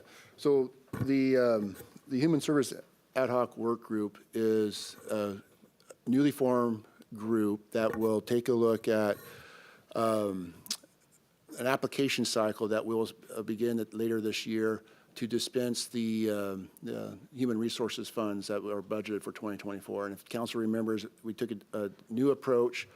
In the past, we've always had kind of special contracts with different nonprofit service providers that went towards providing support to all those various types of services out in the community that provide assistance. And the idea behind this change in the budget was to consolidate those funds and develop an application process that all these service providers can apply to. And it kind of creates a more comprehensive and holistic look at what are those needs out in the community and how the funds that the city council set aside to support those efforts can be distributed amongst the group. And this advisory work group will be formed to do the initial review of all those applications that come in and make recommendations to council on how those funds should be distributed out to those needing assistance or support to provide those good services. So, FYI on this one, I did interview all of these candidates over several days. There were 18 applicants and 12 interviews, resulting in 7 recommended appointments. And if you saw in your packet, we have some really good appointments here tonight. And it looks as if a few of them are here with us. And if it's okay, I would like them to each stand and introduce themselves. We have the list here. It's just that we're not sure which of the persons on the list did not make it tonight. So would you like to come up and just... Thank you, Deputy Mayor, council members. Michelle Chavez, I'm the Human Services Coordinator for the City of Lacey. And yes, Deputy Mayor and I interviewed all of the candidates, and we had a wonderful spate and a very diverse group. And we have 2 of our candidates here tonight. If they want to stand, we have Brandon Stevens and Nancy Deely here. These are 2 of the 7 wonderful candidates that we have. I'm blocking Nancy already. So these are 2 of our wonderful candidates, our diverse group, and we hope to start meeting as early as next week if we're approved tonight. Yeah, this motion to appoint names. Okay. So with that introduction, I would move that we approve this Human Services Ad Hoc Work Group appointees, James Broman, Nathaniel Clay, as you guys know, who was on our Lacey Youth Council, Nancy Deely, Juliet Lawson Hall, Dahlia Martinez, Brandon Stevens, and Tiffany Walker. Second. It has been moved and seconded. Is there any discussion? Yes, just due to a conflict of interest, I will be recusing myself from this vote, but look forward and excited to see what this group does. Thank you. As we are hoping that this continues on, that our budget allows for us to do this not just once, but in additional times in the future. And so, but this time, as we, look at at filling the gap where federal funds aren't working, state funds may not work, and the city and the residents need dollars that are a little bit more flexible. That's where we as local government can step in. There are some caps on this. One of the caps is capital projects can't be more than 50,000. We don't have a limit on the number of applicants, and applications go out This summer. this We summer. don't have a firm date yet. We don't have a firm date yet on applications, but we are really hoping. I don't know if you guys remember, but when we were doing some of the CDBG funding, and we had applicants come in to the back to the table in our work session, and they were doing things like repairing roofs for the seniors, or doing yard work for people, or these types of things where there are a lot of nonprofits who can't afford to manage federal dollars. They don't have the full-time employee, the FTEs to manage federal or state dollars, and they need something. They really do want to help people. It's just that accessing those dollars, getting those dollars, accounting for those dollars, getting the matches, and all the different fun things that the hurdles and gauntlets that get in the way. Well, with these funds, they won't be there. And so I'm really excited about this because when this works out this year and we have room to do this in the budget in future years, we will be able to see holes and gaps in the community fulfilled, which is going to be, in my opinion, the best part. You guys voted for this in the budget, so you guys, I'm probably preaching to the choir here. I apologize if I am. But it has been moved and seconded. All those in favor, please say aye. Aye. Aye. Are there any opposed? Okay, seeing none, that motion passes unanimously. Welcome aboard. Thank you. And thank you for volunteering.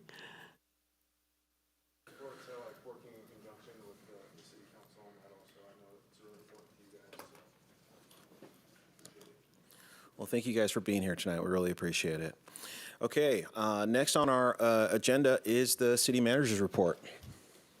Thank you. I have a couple of items tonight for the city manager's report, and I'm going to just go ahead and announce the first two and invite Charlene McHenry up, who's our water resource specialist, and she'll provide a presentation on our 2024 Consumer Confidence and Water Quality Report, as well as go over our annual briefing of the council on the water shortage response plan, and our mandatory water schedule for the summer. Charlene? Thank you. Good evening, everyone. So yes, this is our latest version of the water quality report. This report is mandated by the EPA and the Department of Health, so we're required to have the water quality testing included in it, as well as other important information about the source of our water and conservation information, that kind of thing, is required to be in the report. So this is what we have here. We're featuring one of our wonderful maintenance crew here. He's doing water flushing, right, Justin? That's what he's doing? Hydro maintenance is what it's called.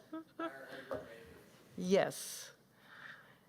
And let's see, what do I do to get it to move? Okay, and there's a mayor and making a statement that we met and exceeded all testing requirements for the year testing period of 2023. That's when the water quality testing that's included in this was done. And then we have a QR code on there for people who can scan it with their phone and look at the full report online. It's posted on our city website. And we also have paper copies available too, as requested. The entire report is posted on our city website, so it's accessible to all of our customers. Plus, there was a billing insert that went out to all of our utility customers that has the QR code on it so that they have full access to the report. We have some information about the mandatory watering schedule, which helps reduce the peak demand that we were talking about, and our source information. And then this was written by our water quality specialist who does the testing. These are the test results. This is his full report here. And this year I also included all the footnotes plus definitions of all the different terms in there. So we've got the entire report available in the printed version. And then on the previous page, there was mandatory stuff that is required by the EPA and DOH about lead and that kind of thing. And then also a couple other issues. So then we have information about our rebate program. And then I included some outdoor watering tips to try and get people to incorporate some of this into their life and stop using so much water outside so that that peak demand can be a little lower every summer. And then we have the diagram of the wellhead protection information. Very important for people to be aware that any kind of chemical spill or something that they might dump on the ground could eventually make its way into our wellhead. So we want to have information about that. And then we're featuring two of our newer employees, Allie Brown, who is the other water resource specialist who specializes in stormwater. She does stormwater outreach and education. And then Jesse Yang, who is also on the water maintenance crew. And he's down in a hole. That's why you only see half of him, because he's working on a water line down in that hole. And then we have information about PFAS. That's a big topic. And it has links on there where people can access more information on the DOH site and EPA site. And then we have information about Stream Team. And then spills hotline, contact information. So that's our report.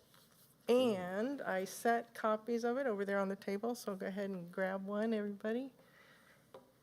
And that's the report. Does anybody have any questions about it? I have one quick one. Just to clarify, and for my own and for the public, we don't use fluoride in our water, do we? Or do we have? No. Yeah, I didn't think so. We are not a fluoride city. Okay, that's what I thought. It is tested for, though. It's on the list of things that are tested for, but yeah. Any other questions? Okay. And then I have, am I doing everything all in a row? Yep. Okay, so what's next in the queue here? Okay, so every year our water shortage response plan is updated, and you probably remember the last year's update. And so we did a few tweaking of the procedures on it. And let's see. I did some updating on the layout and language and everything to make it easier to read and everything. And it is basically to give us a plan, give the city a plan on how to manage a water shortage emergency in case we have one. We have the groundwork and a blueprint for actions.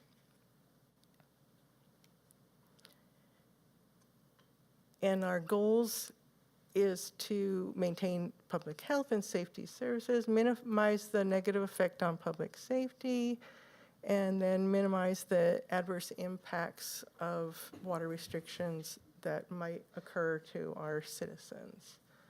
So in case of a water shortage emergency. And some things that would be considered a water shortage emergency is if one of the wells were to have an issue and not produce, you know, if there was, say, like an earthquake or something like that, or that could cause a water shortage. Also, an extended drought would be an issue. And all of our water comes from groundwater, so we're not susceptible to short-term drought issues. Like last summer, we had a drought for most of the summer, but it didn't affect us a whole lot. We did have some things going on. But if we were to have an extended drought and then not have any rainfall for that coming fall and winter the next summer, then we could have some drought issues that could affect the water shortage. So an extended drought is, how long is that? If we had an extended drought, say over the summer that extended into the fall and winter with unusually low rainfall for at least 6 months, that would be considered an extended drought. Other things would be like a human-caused disaster, like if there was vandalism or something to some of our infrastructure or contamination. So what is a number that is used to help the water managers know when we need to take different measures is called the P3 number, the present possible production. And it is represented in millions of gallons per day, and it's the amount of water that can be produced with our system pumping for 21 hours out of the day. Did I get that right? That's correct. Okay. And then the current demand is another statistic that is used to help determine if there's a water shortage, and it is the amount of daily water produced from wells, which is used from the storage for the previous day. So how much is being consumed every day, each day. So this is a dynamic document. That's why we need to update it every year. Conditions change, management changes. So we did it for readability. We tweaked a little bit on the different steps in each of the stage. There's 4 stages of this plan, and you'll see that in a minute.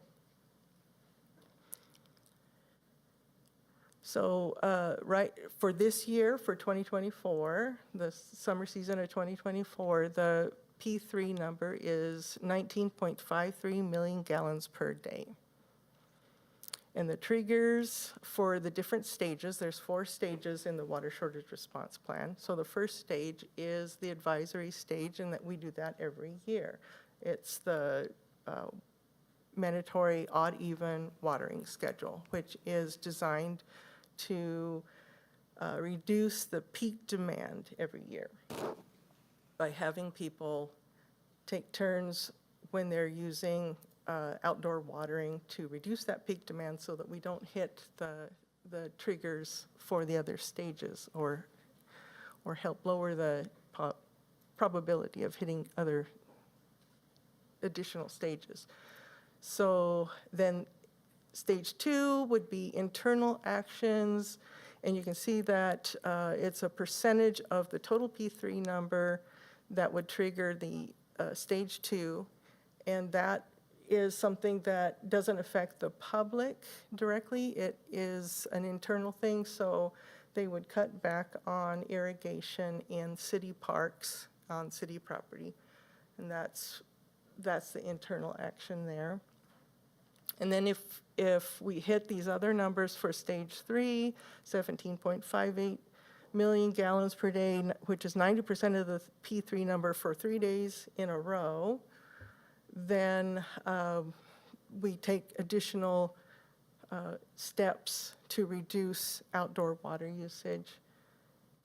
Or the other one, it would be 18.55 million gallons per day, which is 95% of the P3 for 1 day. So if we hit that high number for 1 day, that would also trigger the mandatory stage, and then emergency. That's getting real close to that P3 number. 18.55 million gallons per day, which is 95% of the P3 for 3 consecutive days. That's a lot of water being used. Or if we hit that 19.53 million gallons per day, which is 100% of the P3 number for 1 day, we're in an emergency situation. Charlene, if I may? Uh-huh. And that's what I was referencing, and your next slide is going to say what happens in those different stages. Yes. But, having parks grass go dry is one thing, but then not being able to irrigate your properties and stuff, then your landscaping starts dying. The replacement cost of that, and trees start dying. That you're going to get into the meat and potatoes of this, and just how serious it is when you hit that stage 2 to 3 and 3 to 4, especially when you hit that emergency level. Because I was the chair of the utilities committee, and you're talking about serious things. When it goes away, you have to pay for all that loss. It's not loss of in that moment. It's loss way into the future. So you're going to cover it, but this is what I was referring to when we were talking about the previous agenda item. Yeah. We don't want to see people's plants die or anything like that, but if we got into an emergency situation, if we got into stage 4, we need to save the water usage for domestic water for drinking and household use. And like if there was an earthquake and there wasn't enough water to fight a fire or for people to have water to drink, we're not going to have any irrigation outside at that stage. That's emergency. That's it. Before we would get to that, though, if we were in stage 3, we do reduce the number of days that people are allowed to do outdoor watering to 2 days, and that includes residential and commercial. So they would be assigned 2 days per week instead of what it is right now during the odd even schedule that's in effect right now is 3 days per week. So, but then you get into stage 4, no irrigation outside. And then also in stage 4, there would be no filling of swimming pools, no fountains, no hosing off your driveway, any of that. So. Charlene? When these stages kick in, let's say we hit the emergency number 18.5 in 1 day, how long does the emergency, like the mandatory conditions, stay in effect? Good question, and I would like to defer that to either Justin, Ed, or Brandon over there to ish. We would have to make a determination based on what caused the emergency and what the future conditions are going to be like. So we look at weather, we look at, our ability to actually serve water. Speak to the mic. So for the folks at home, it would be very contextual, deciding how long the mandatory conditions would remain in effect. So looking at 19.5, we won't hit 19.5. If all of our wells are running and it gets hot enough to where we reach a threshold, history has shown that those peak weather conditions don't last very long. I think the hottest period we had was a couple years ago, late June, when it hit 100 for a few days. Yeah. But those peaks are very short in duration if it's just weather related. If, getting to what Brandon was saying, if, say, a number of our wells go down for various reasons and we have to reduce that number, then it's going to be a function of how long it takes, whatever the causes of those outages are, and however long it takes us to get those back up. So when we did have those days, I remember like one time it was like 105. What did we hit? We hit 105. The heat domes. I remember doing cardio that day. And how much water did we pull down on a day like that? I'm thinking it was the high 15 millions. Do you remember, Ed? Yeah, high 15. Yeah. I would add one thing to your question, and Scott kind of covered it, is that when something bad happens, a well doesn't work, something like that happens, the water shortage group, we all get together and we meet. And the numbers that you saw on the previous slide, those numbers get changed. So now it's not 19.5, now it's, 17 or something. And so the stages at which we take actions all change. So we immediately reassemble, we have a meeting, we got to change the numbers, and then everything kind of gets redefined. And because of if our peak changes, right, if we can no longer produce 1953 because one of the wells goes down, then we have to We immediately shift get everything on that. backwards. It's dynamic. And there's 6 of us that are on the water shortage response group, and it has all the experts from the water utility that then there's a determine made about recommendations, and then those recommendations are made to Scott Egger, and then the city manager, and the operations manager, and the water resource manager, Peter Brooks. So then we make a recommendation to them as to what actions are going to be taken and what public announcements are going to be made. So another illustration of that P3 number and where the triggers are is this graph that Brandon produced. Very nice.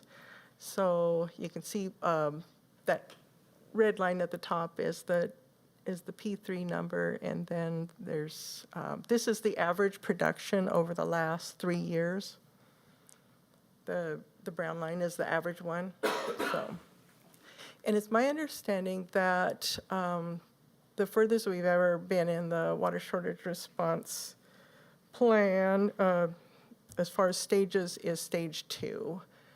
And like last summer, we were in stage 2 for, I think, 2 days. And then we asked North Thurston to reduce their irrigation outside. And then internally, the city reduced the amount of irrigation they were doing too. So there was like 2 or 3 days that we were in that stage, but we've never gone beyond that. And then, of course, this is something for stage 1 that helps reduce that peak demand, is the odd even watering schedule. And I know you're all familiar with that. If you have the odd numbered addresses, then you can water on Saturday, Monday, Wednesdays. And if you have an even address, it's Sunday, Tuesday, and Thursday. And then nobody's supposed to water on Fridays. And that allows the wells to recharge and the water towers to refill before the weekend when usage is typically higher. And there are exceptions to the watering schedule. If you have a greenhouse, that's not included, so you're exempt for watering plants in a greenhouse and for watering things in pots and stuff like that. But as far as running your outdoor irrigation or the sprinkler overhead, doesn't matter if it's in-ground irrigation, overhead sprinkler, or if you're out there with your hose and you're just soaking everything down, that all counts as what needs to be either on your days. It has to be on your assigned days, according to your address, if you have an odd or even address. So that's the end of that. And I did have the video that was produced last year. Are we able to get that up? It was produced last year, and it's on the trending topics of our city website that people can access, and it's got more information about the odd-even schedule. But I don't know if it's coming up, but it's on trending topics. The City of Lacey has a mandatory watering schedule, June 1st through September 30th. If your home address ends with an odd number, you are allowed to water Monday, Wednesday, and Saturday. If your home address ends with an even number, you are allowed to water Sunday, Tuesday, and Thursday. No watering is allowed on Friday. The city does not limit the amount of water you use, but when we all water at the same time, we create periods of high demand that strain our water system. By taking turns, we reduce high demand and prevent the need to add costly infrastructure. Save water, save time, and save money by being water wise this summer and all year long. So I present this information at HOA meetings, at other public events, at tabling events, at the fun fair, Children's Day, the safety meetings, wherever people gather and want a presentation, they can just call me and I can do a special presentation for HOA meetings. But it also was published in the Lacey Life, and it'll be in Lacey Life every month for the summer.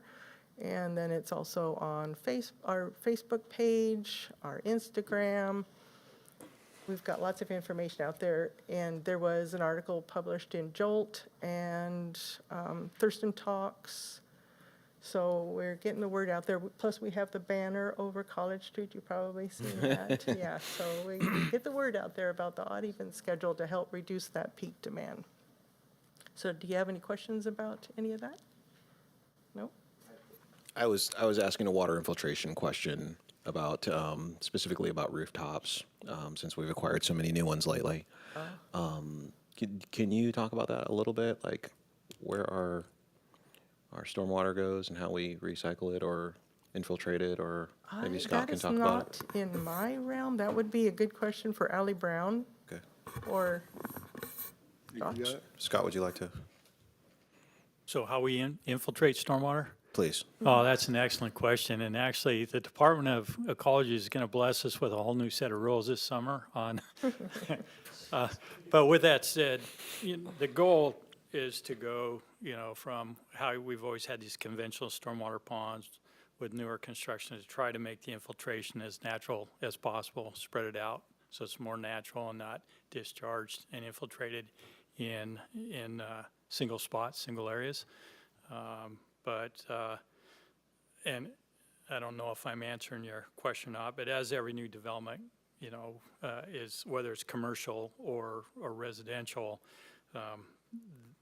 they are required to meet all of the stormwater design requirements that are,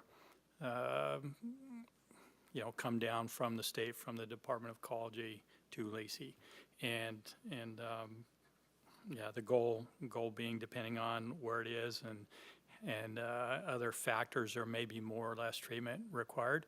Mm-hmm. But the goal is, to protect our groundwater quality as well as surface water qualities that those ponds eventually drain to. So did I answer your question? Well, yeah, and I think what I was getting more at was the reclamation portion, like how are we reclaiming, water, stormwater, and reusing it or using it to infiltrate so that we can, again, we've had a really robust discussion about wells and waters tonight, so I just kind of wanted to highlight just real quick how our stormwater infiltration does help in some capacity or another. Yeah, so stormwater infiltration is more about water quality for both surface water and groundwater.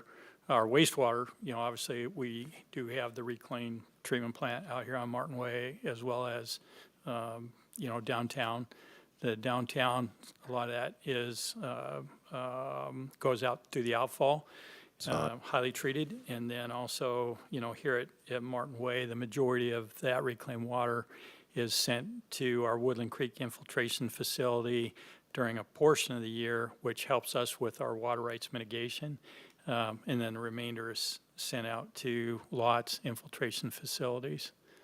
But during the peak summer and fall season, we use the majority of that for our infiltration for water rights mitigation. Thank you. Okay, that's it for me. Be sure and pick up a copy of this right over there on that table. I also put some of these magnets if you want to take one of those or give them away to friends and neighbors. So, thank you. Thank you. Thank you, Charlene. And then the last item I have on the city manager's report is a master interlocal agreement between the city of Lacey and North Thurston Public Schools, and I'll turn it over to our Parks, Culture, and Recreation Director, Jen Burbage. Thank you. Good evening again, Deputy Mayor and council members. Before you tonight is a recommendation to authorize the city manager to sign a master interlocal agreement, as he said, with between North Thurston Public Schools and the city of Lacey. And as you know, the city has had a long time joint use agreement with the school district dating back to 1974. It makes sense that it's the same, families and kids that we're all serving together, so it's efficient use of resources. So this master interlocal agreement doesn't change anything that we're currently doing programmatically. It basically creates an efficiency. The assistant city manager, our city attorney, and myself put our heads together to find an efficiency for this process. And so basically it helps to it authorizes the city manager and the school superintendent to enter into sub-agreements as necessary to carry out the purpose of the master agreement, but it helps us to be able to be a little bit more nimble to execute minor changes. So I'll give you a good example. The pool schedule changed and we needed to bring the agreement, the interlocal agreement through city council, and that just seems unnecessary for such a minor change. So with this new setup, the sub-agreements, again, would be signed by the city manager and the superintendent, and they would include things like the athletic facilities, pool facilities, transportation resources, and then other activities such as marketing and sponsorship. And the sub-agreements would be for a term not to exceed 4 years, whereas the master interlocal agreement that's before you tonight would be valid in perpetuity, unless, of course, you all and the school district wanted to make an amendment. So those sub-agreements would still go through the Parks Board, and again, would get signed by a city manager. So with that, I'd be happy to answer any questions. So, would any of these constitute a budgetary change that we would need to see or come before us? None. Not at this time, no. So I would move to authorize the city manager to sign the master interlocal agreement between NTPS and the city of Lacey. Second. So it has been moved and seconded. Is there any discussion? Is there any questions? Are we pretty sure this is a housekeeping item? My only question was would this produce any kind of a budgetary change for your department or anywhere else in the city? I think that was the only question that I had. No, this agreement, the master agreement itself would not create a budgetary change. If there was a sub-agreement that did create something with the budget, we'd still have to come back to council for a budget amendment for that current year to run it by council, so. Are there any other questions or comments on this item? All right, seeing none, it's been moved and seconded that we move to authorize the city manager to sign master interlocal agreement between North Thurston Public School and the city of Lacey. All in favor, please say aye. Aye. Aye. Are there any opposed? Seeing none, that motion carries unanimously. Yeah, thank you. Okay, moving on in our agenda. Did anybody else notice that the clock is missing? Boards, commissions, and committee reports. With the, you were? No, I was going to. Okay. With the mayor being absent, I'll go first. The EDC met on May 22nd. We, interestingly enough, met over at TC Media. Just a couple quick updates on the financials is where we normally start these meetings. So contractually, income is on target. Event income is currently at 72% of the year's budget, which is pretty good for the EDC. Doesn't do a whole lot of income. The Makerspace income is currently ahead of budget. Makerspace is actually doing really well since the expansion. We are seeing a lot of uptick in memberships and new product coming out of there. With the budget being I should say the contract income and the accelerator income and the different incomes being really good. The EDC was able to pay its line of credit down to a zero balance. So good things happening financially for the EDC. The June 17th is our annual audit, and the completion of the audit will be mid-August. You guys will hear from me on that when it's completed. Let's see. one of the things one of the main items that we did go over and that we as an EDC have been putting together is we began discussing jurisdictional comp plans. Back in April and March of this year, and one of the things about jurisdictional comp plans is that EDC doesn't really oftentimes get involved in those, and that was a kind of a discussion that we had, and one of those areas where we thought, is it something that we should at least let the cities in the jurisdictions know, hey, when it comes to regards to your comp plan, is it okay if we have a discussion or be able to put in our, can we be considered as a voice in those comp plans? It's nothing that's meant to be intrusive, but it is a way of, just kind of bringing forth that concept of, embedding economic development into the comp plan. Of the local jurisdictions. Now, we all know that Lacey's comp plan has very well has a whole lot of economic development embedded in it, and part of that is because for the longest time we were the smallest entity in the county. Well, maybe not the smallest, but definitely had some economic desires. We and over the past I guess it's been about 13 years, the city of Lacey has tripled its value. And so it's obvious to most of us that Lacey very much considers economic development in its comp plan. And so, but there is some statements coming out, some information, that a letter that will be going to each of the city managers and the county manager, just asking, hey, do you mind if we have just a quick voice in your comp plan and the planning of your comp plan? So maybe you guys will see it, maybe you won't. But just FYI, the EDC is kind of taking an interest in comp plans at this point. Let's see, with a focus on job creation and retention is one of the biggest things, and part of that is because the EDC is really trying to attract new businesses to the area, and one of those things is, okay, are the cities, is our job growth here really working? What are the areas that we are deficient? What are people leaving the county? When are they leaving the county to spend their money? And is there a way that we can keep those dollars in our community as opposed to sending them, to other communities to spend their dollars, when we could have those same dollars bounce around this community multiple times and help everybody in this community out? Let's see.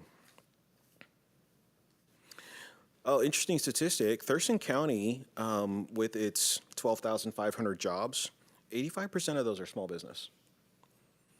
And so that's kind of been one of those EDC focuses, and it's worked pretty well.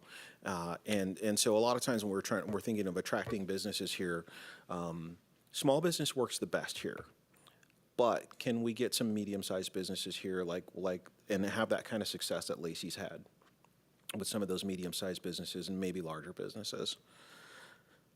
Let's see. The EDC has contracted with Pac Mountain. And so the BEST program will be in Spanish. There are a couple of events coming up. The Hootenanny's coming up. There's a couple of events coming up, and as we get closer to those events, I'll bring those to you guys. I'd love to see you guys show up to some of those events. JazzCom met on May 13th. A couple key takeaways from there was the field unit, which is the people who go out on the calls. They are now a 24/7 operation. The field services team has basically doubled in size. And so, they get calls from TCOM, which is now transferring calls directly to them. Thanks for those upgrades in the system. Field officers for JazzCom are required to complete Animal Control Officer 1 through the National Animal Care and Control Association, Animal Control Academy through Washington State Criminal Justice Training Commission, Joint Animal Services 3, 3-month field training program, Essential Animal Services training through Code 3 Associates.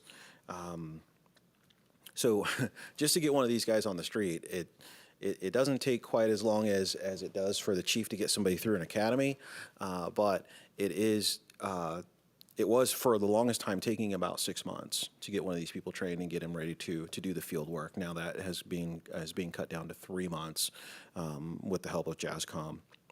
So recently, JASCOM provided assistance to Mason County, and I say that because, and I feel like I've reported on that before, and I don't know why. Maybe it's because something that we did have JASCOM in for a work session, and they may have reviewed that there. We did kind of review county calls versus city calls, and city calls are oftentimes more about neglect, dogs being left in a hot car, whereas county calls are mainly about menacing animals. So very menacing animals in the county. So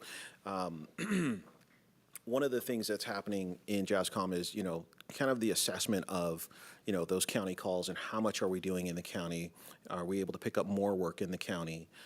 We'll see about that. We have some space needs that would need to be taken care of. And you guys have seen the space needs assessment. You guys saw that in our last work session, 2 work sessions ago, where the current space is 8,000 square feet. The consultant suggests that JASCOM needs 25,000 square feet. The current site is 5 acres, but only 2 of them are usable because the 3 of the acres are in either a critical buffer area, a FEMA flood zone, or just have wetlands and make it unusable. So it is the high part of a swamp. The high 2 acres of a swamp is the only usable portion there. And if that section was if that property was to be redeveloped, the only redevelopment that could really happen would be to either absorb the rest the pervious surfaces. The impervious surfaces, and build upward, which would astronomically raise costs and actually limit fire emergency service access. And so, looking for a new parcel is the idea. And 2 to 4 acres would be ideal. I suggested 5 would be if we want to kind of look at taking more of that county responsibility as a group. So with that, the JASCOM would like to take the next step in solidifying plans, seeking property, and doing those things that will get the next phase of the design work complete. But we can't do that without you guys weighing in. So that is why I'm bringing this back to you guys to ask if as a council, as a body, are we okay with JASCOM moving forward to get more design work done and potentially seek out a parcel that could, fit the needs of JASCOM.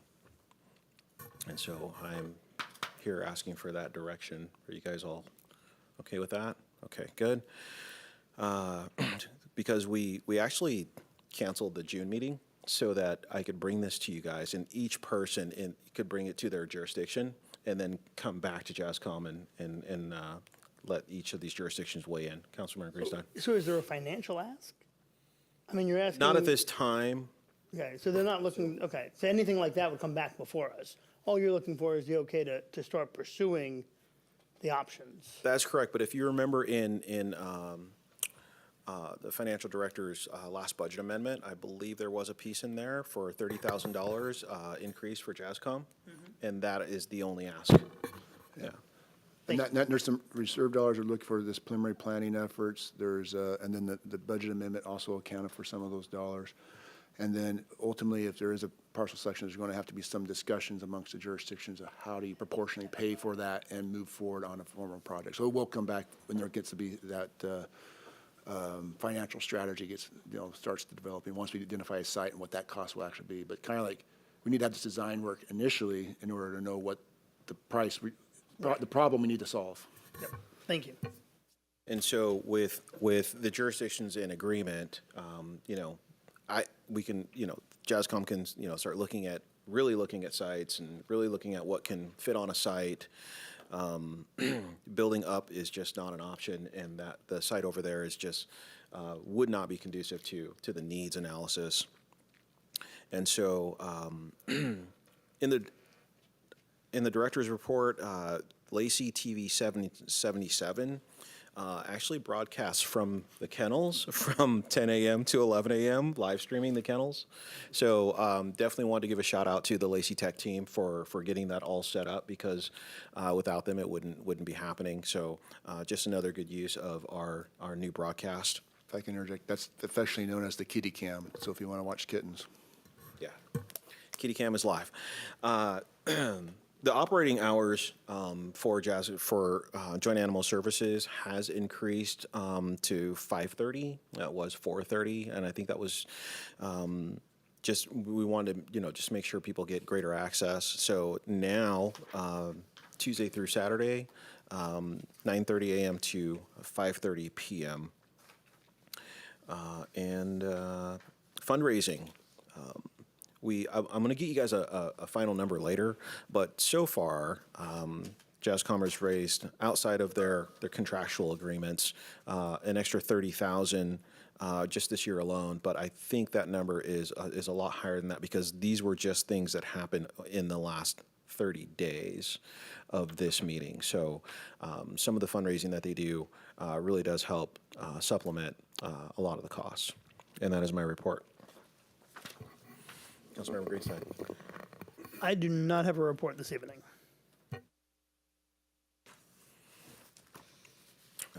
Councilmember Stedman. No report. Councilmember Cox. I have reports. Report first on 2 intercity transit meetings.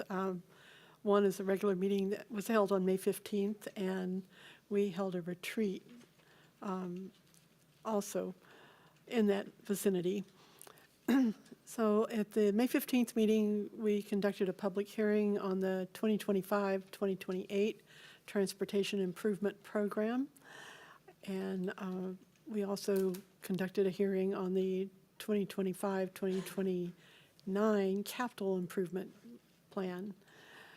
We heard testimony from, unrelated to those plans, but from several members of the public who are opposed to the proposed new roundabout at Martin Way and Deutero and Meridian Roads. These same people have come to a couple of our meetings as well. And Intercity Transit is trying to make it clearer that we are not as far down the line with this thing as people worry that it might be, that there's still plenty of room to address concerns. We received a presentation from a senior planner on a 2023 Title VI passenger intercept survey. There's a lot of data there that I won't go into now, but it's showing that we are having a diverse ridership. The ridership that is there is serving a lot of people whose only way to get to work or to a medical appointment may be through transit. So it was encouraging, and it was heartwarming to see that needs are being met there. We have a new 9-member class of operators in training. And the significance of that is that we're continuing to build up the staff as we can in anticipation of returning to pre-COVID levels of service, like the highest level of service before everything came crashing down with COVID, and that is in September. So we're on a roll with that. The retreat, which was facilitated by Jason Robertson, who's a familiar face to many of us here, and Thomas Whitman from the Nelson Nygaard Group, really was kind of resetting the clock. We we had the road trip planning that led to expansion of routes, getting the sales tax pass, getting zero fares, getting more and faster routes and services, all that. And so now it's time to do a reset and evaluate where we are. One of the concerning things that came out of peer industry trends is that they're seeing a reduction in people using transit on Mondays and Fridays and more on Tuesday, Wednesdays, and Thursdays. And so I think that is probably the case here as well, because of work patterns where people may work a 4-day week, and so, they have Mondays off, they're not going to ride the bus, or Fridays off.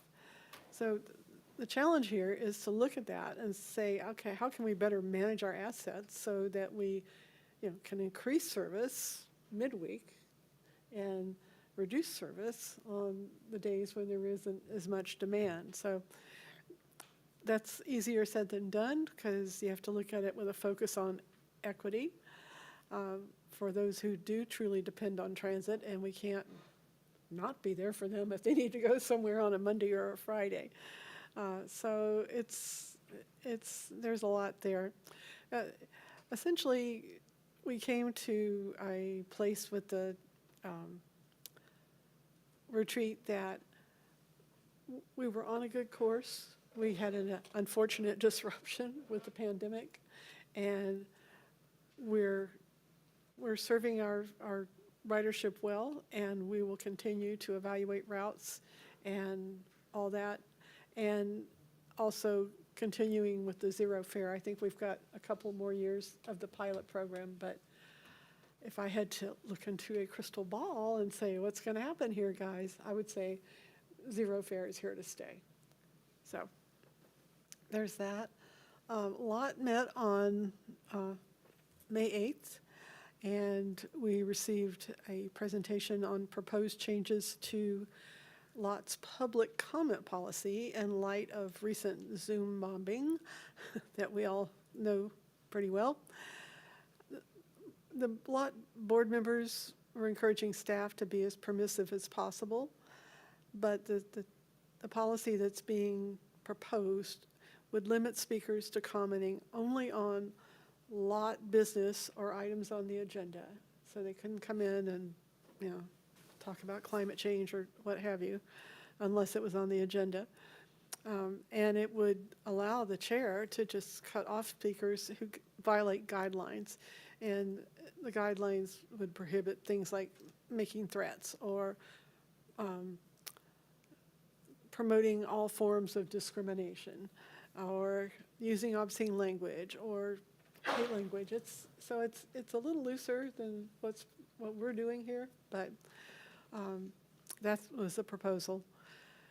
We also reviewed surplus property that may be put up for sale, including a parcel that has been offered to Lacey. And then we received presentations on the intermediate pump station roof and emissions inventory. We're an emitter. Regional Housing Council met also on May 8th.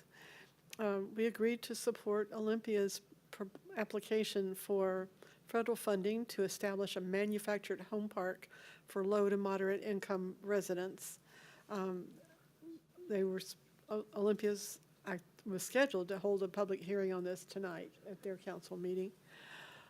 We approved cold and hazardous weather contracts for 3 organizations for a total of $337,000 and change. The recommendations for the recipients were made by the Homeless Services Advisory Board, which is similar to what we just created tonight. I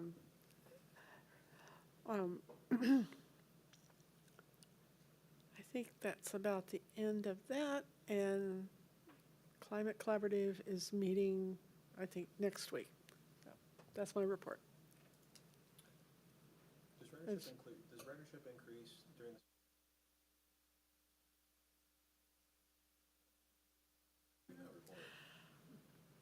the I don't know. I mean, I think it depends on the age of the kids. You know, there's families that need to get around, but there may be kids who are wanting to take the bus to go for some activity or some job or what have you. Good question, though. Thanks for your reports. Councilmember Muscat? Almost no reports, just a couple little announcements. One is that we have an upcoming Board of Health meeting next Tuesday, and Board of Health or Public Health Director for Thurston County, David Bain, recently announced that he is departing our Fair Shores for a different employment opportunity.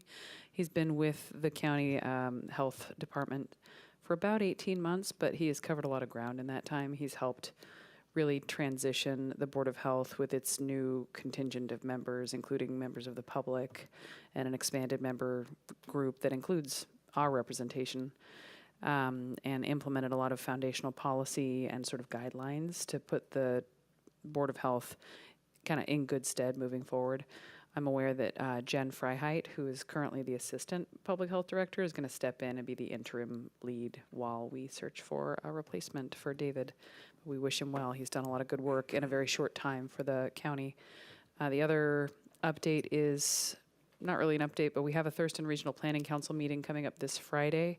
One of the things that's on the agenda for some initial discussion is member council assessment fees, because TRPC's budget has continued to grow. They're pulling down a lot of federal grants. They're managing a lot of projects, and there is some amount of their budget that cannot be covered by grants and other sources of funding that have to be met by member assessment fees. So again, it's very preliminary. We're just going to start the conversation about what the budgetary pressures are, but we expect potential future action or some conversation with member groups in September.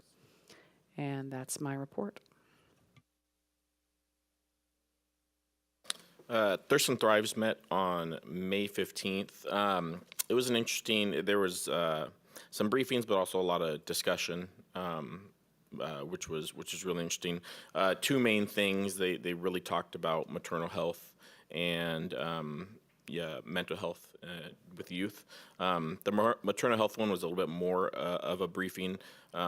This was really something that Congresswoman Strickland is really pushing to keep on the forefront of people's thoughts. If you guys didn't know, minority communities tend to have a much higher rate of complications with pregnancies, higher with both the baby and the mothers. And this is for a variety of reasons: socioeconomic, sometimes trust in the medical system, sometimes language barriers. So something they really want to just push is to make sure, I think, and we all can agree that no one going through pregnancy has any barrier to getting the health care that they need and all the resources they need to make sure that goes smoothly as possible. So like I said, that was something that Congresswoman Strickland really wants to make sure is always championed, and we're always actively engaging communities to make sure that that's happening. The youth mental health briefing was definitely interesting. There was what I would say three main parts to it. One is the normalization of mental health in K through 12. I kind of relate it to when I was going through the military. It was kind of the stigma around going to the doctor for anything, sprained ankle, or you wouldn't dare go for a mental health issue when I first joined. The downside of that is it tends to lead to worse and more expensive outcomes in the long run. Mm-hmm. So they're really putting emphasis even all the way down to elementary, where they do daily lessons on social emotional learning. In middle school, they do twice a week. In high school, they do once a week. So normalizing that process is a big factor.